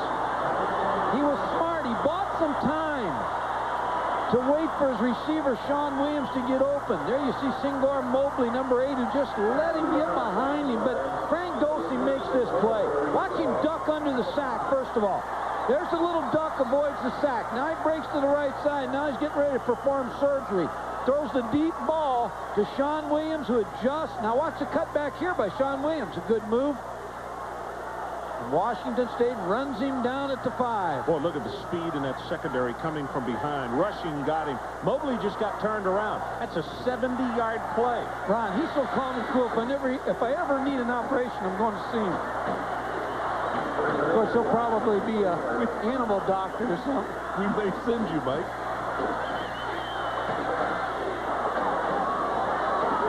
Situation, 4 minutes exactly left in the ballgame. 31-28, Washington State. And now for Williams, he has 6 catches, 127 yards, and 1 touchdown. Well, you got to be impressed with this Utah team, and they just keep fighting back all evening.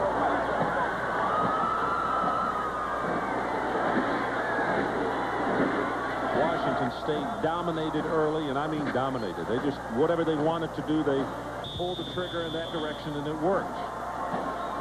Utah kept fighting their way back.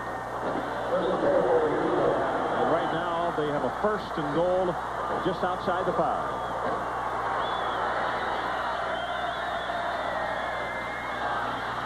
Completes the pass, and that's a fine open field tackle as Williams just could not get away. Burns came out. Mike, they got the man-on-man coverage that they wanted, and boy, he was there to make the stop.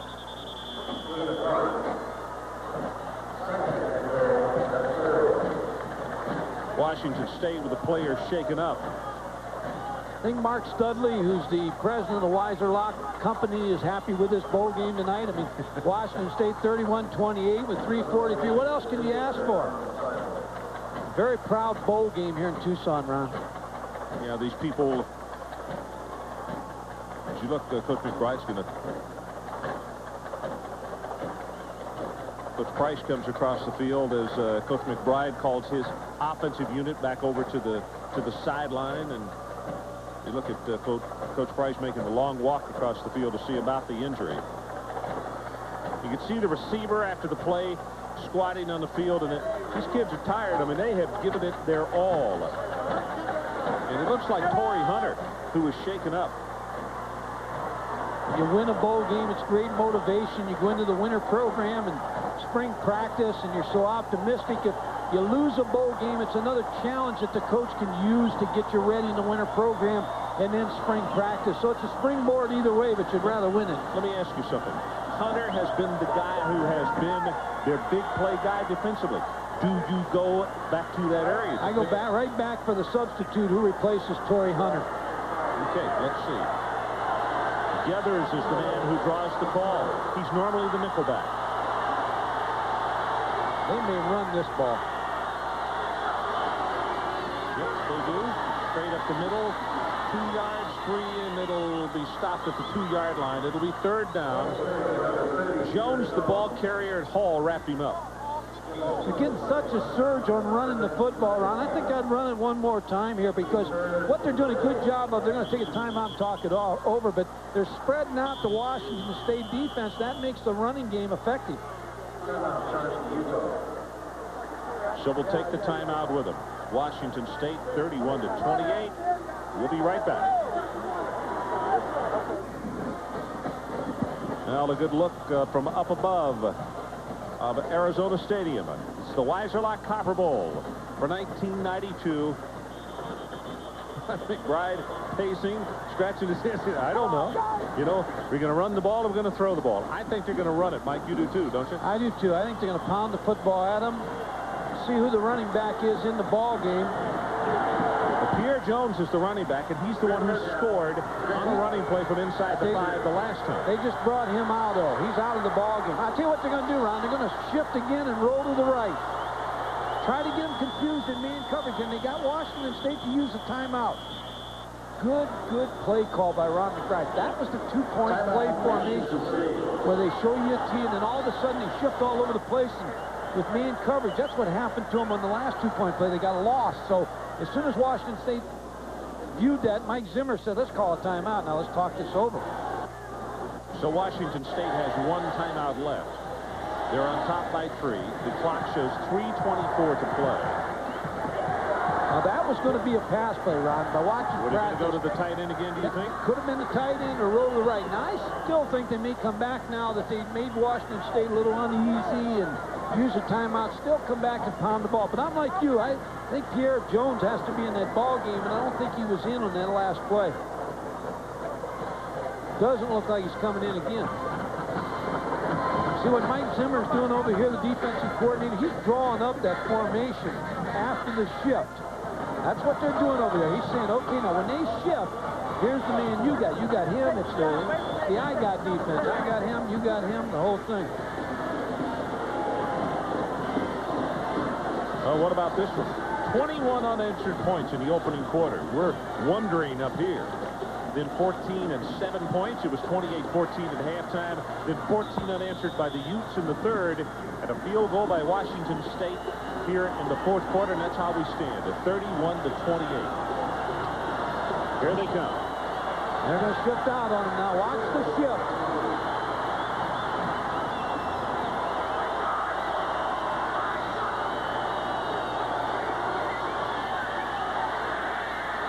Dolce, he just throws this one away.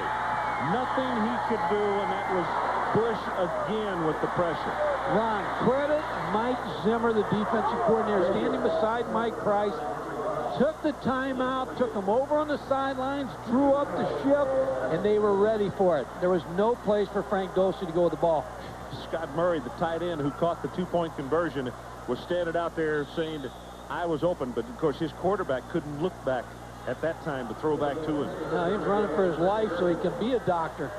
Jorgensen will attempt the field goal, and this one will be from 20 yards out, trying to tie it with 3:19 to play.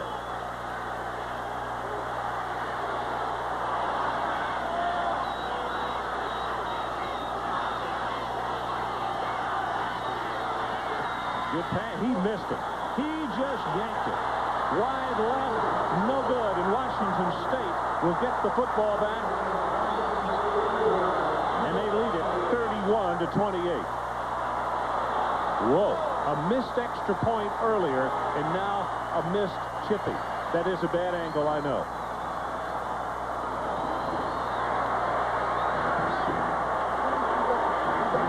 Still time with 3:16 on the clock. Utah still has 2 timeouts. Here's the replay. He didn't slip at all. He just yanked it to the left. He just yanked it. Now Hunter had some good pressure, but still he got in a hurry on that one. Now Washington State, they want to get the ball in Chambé Wright Fair's hands and just run some clock. They're going to do what they do best, and that's throw the football.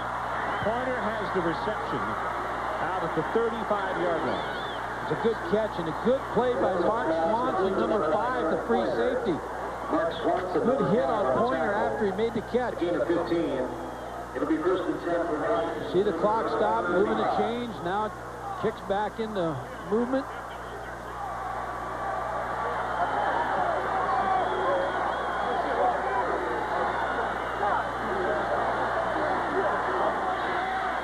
Clock is running with 2 minutes and 54, now 2:53. Washington State. Now we go to the running play. Right there, we'll take it for 5 to the 40. Chaters comes up to make the hit. Boy, the air just went out of this side of the stadium. They had an opportunity to tie this football game at 31. Well, they still got time. They just need to make a stop here and then use their timeouts. They still have 2 timeouts. Well, I know what you mean, but they just had a 3-foot putt and missed it. Yeah, I don't know much about golf, but I know one thing. They need a stop here.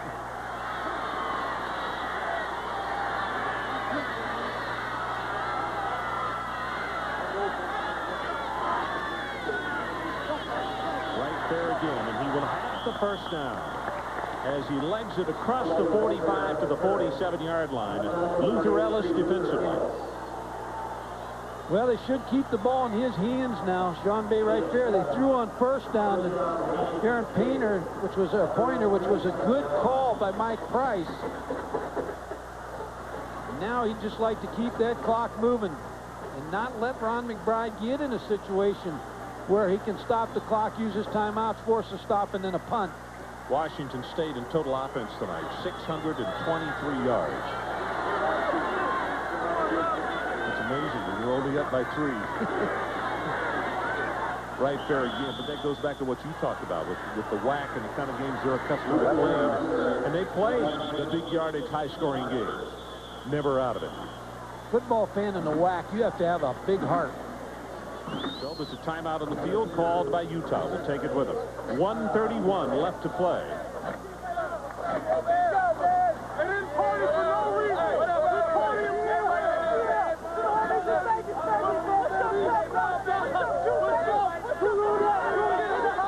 Tucson, 31-28. Washington State leads with 1:31 left to play.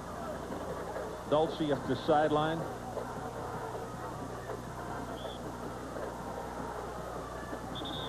Tucson people have done a nice job here, Ron, and they'd like to see this bowl game grow like the Fiesta Bowl. John Junker does such a great job with the Fiesta Bowl.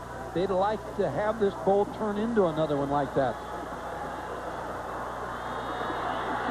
Good folks, really good community, and they work hard to try to make it work. Here comes the blitz. Right fair will take it across the 50. Now this is their last time out, Ron, so now that this is down to the 3rd down to pick up the 1st down for Washington State.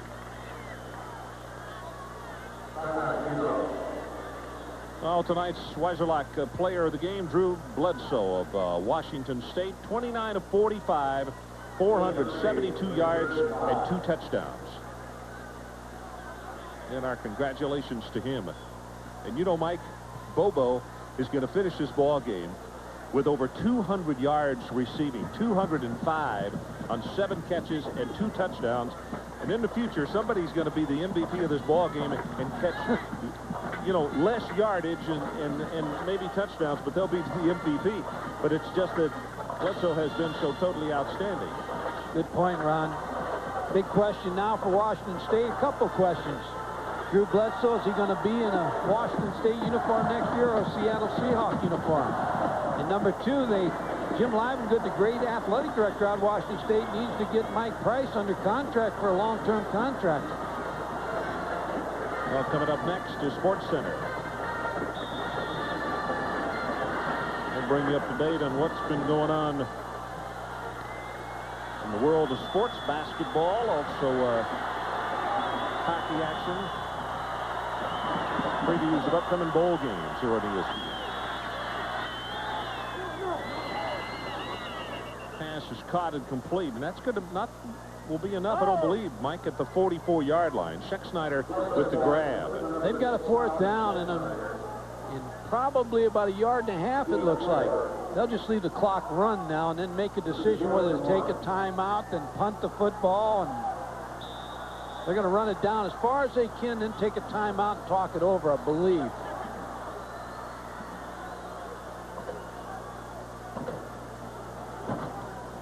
Running the 25-second clock down. Drew Bledsoe's coming over the sideline, and 4 seconds down to 3, and then 2, as you can see, on the 25-second clock. Game clock with 35 ticks left. Remember our Nevada game where they got in this punting situation and Bowling Green caused a turnover and got the football back and won that football game.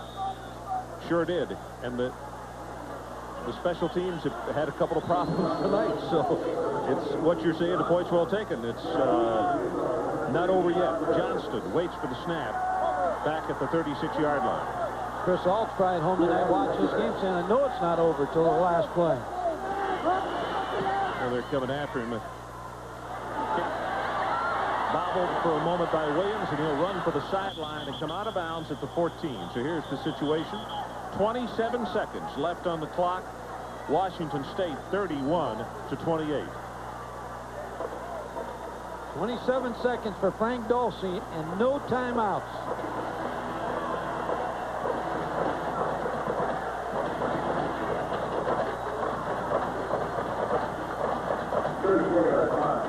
No timeouts left for Utah. Washington State has one, but they don't want to have to use it.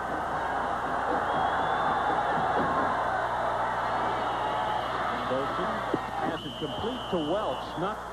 They're going to say he got knocked out of bounds. He caught the ball inbounds and it got knocked out, and they say didn't catch it, so it's an incompletion. Terrific pass, incomplete. It'll be 2nd and 10. Ron McBride's going to walk down and have a few words with the official, maybe. Now he's thinking about the play call.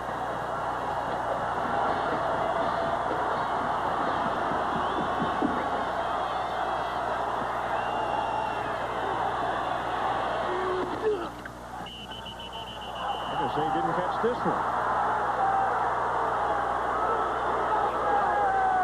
Williams, the man that the pass was intended for, and the officials ruled he caught it out of bounds. So now 16 seconds left, and it will be 3rd down.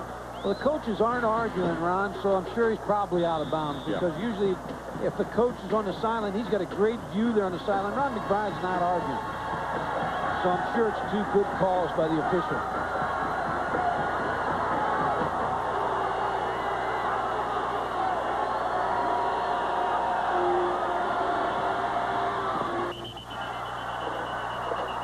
Welch trapped that one. I think I tried the other side of the field with that official over there. This guy's got that motion with his arms. He's automatic. It's not no good. So 13 seconds left. Frank Dulce walking back to the huddle. Right now?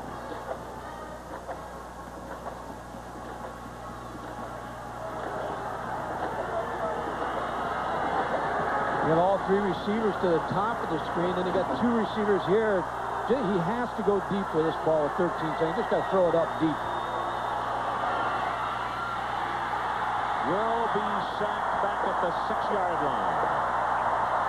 Chris Frank got the sack, and for Washington State, they got 8 seconds to get off the clock. Washington State ball. And now the question that comes up, is this the final time that the Washington State faithful will see Drew Bledsoe wear the number 11 on the field, wearing their colors? I said earlier I'd like to see him stay, but I think you're seeing him in his final game here at Washington State.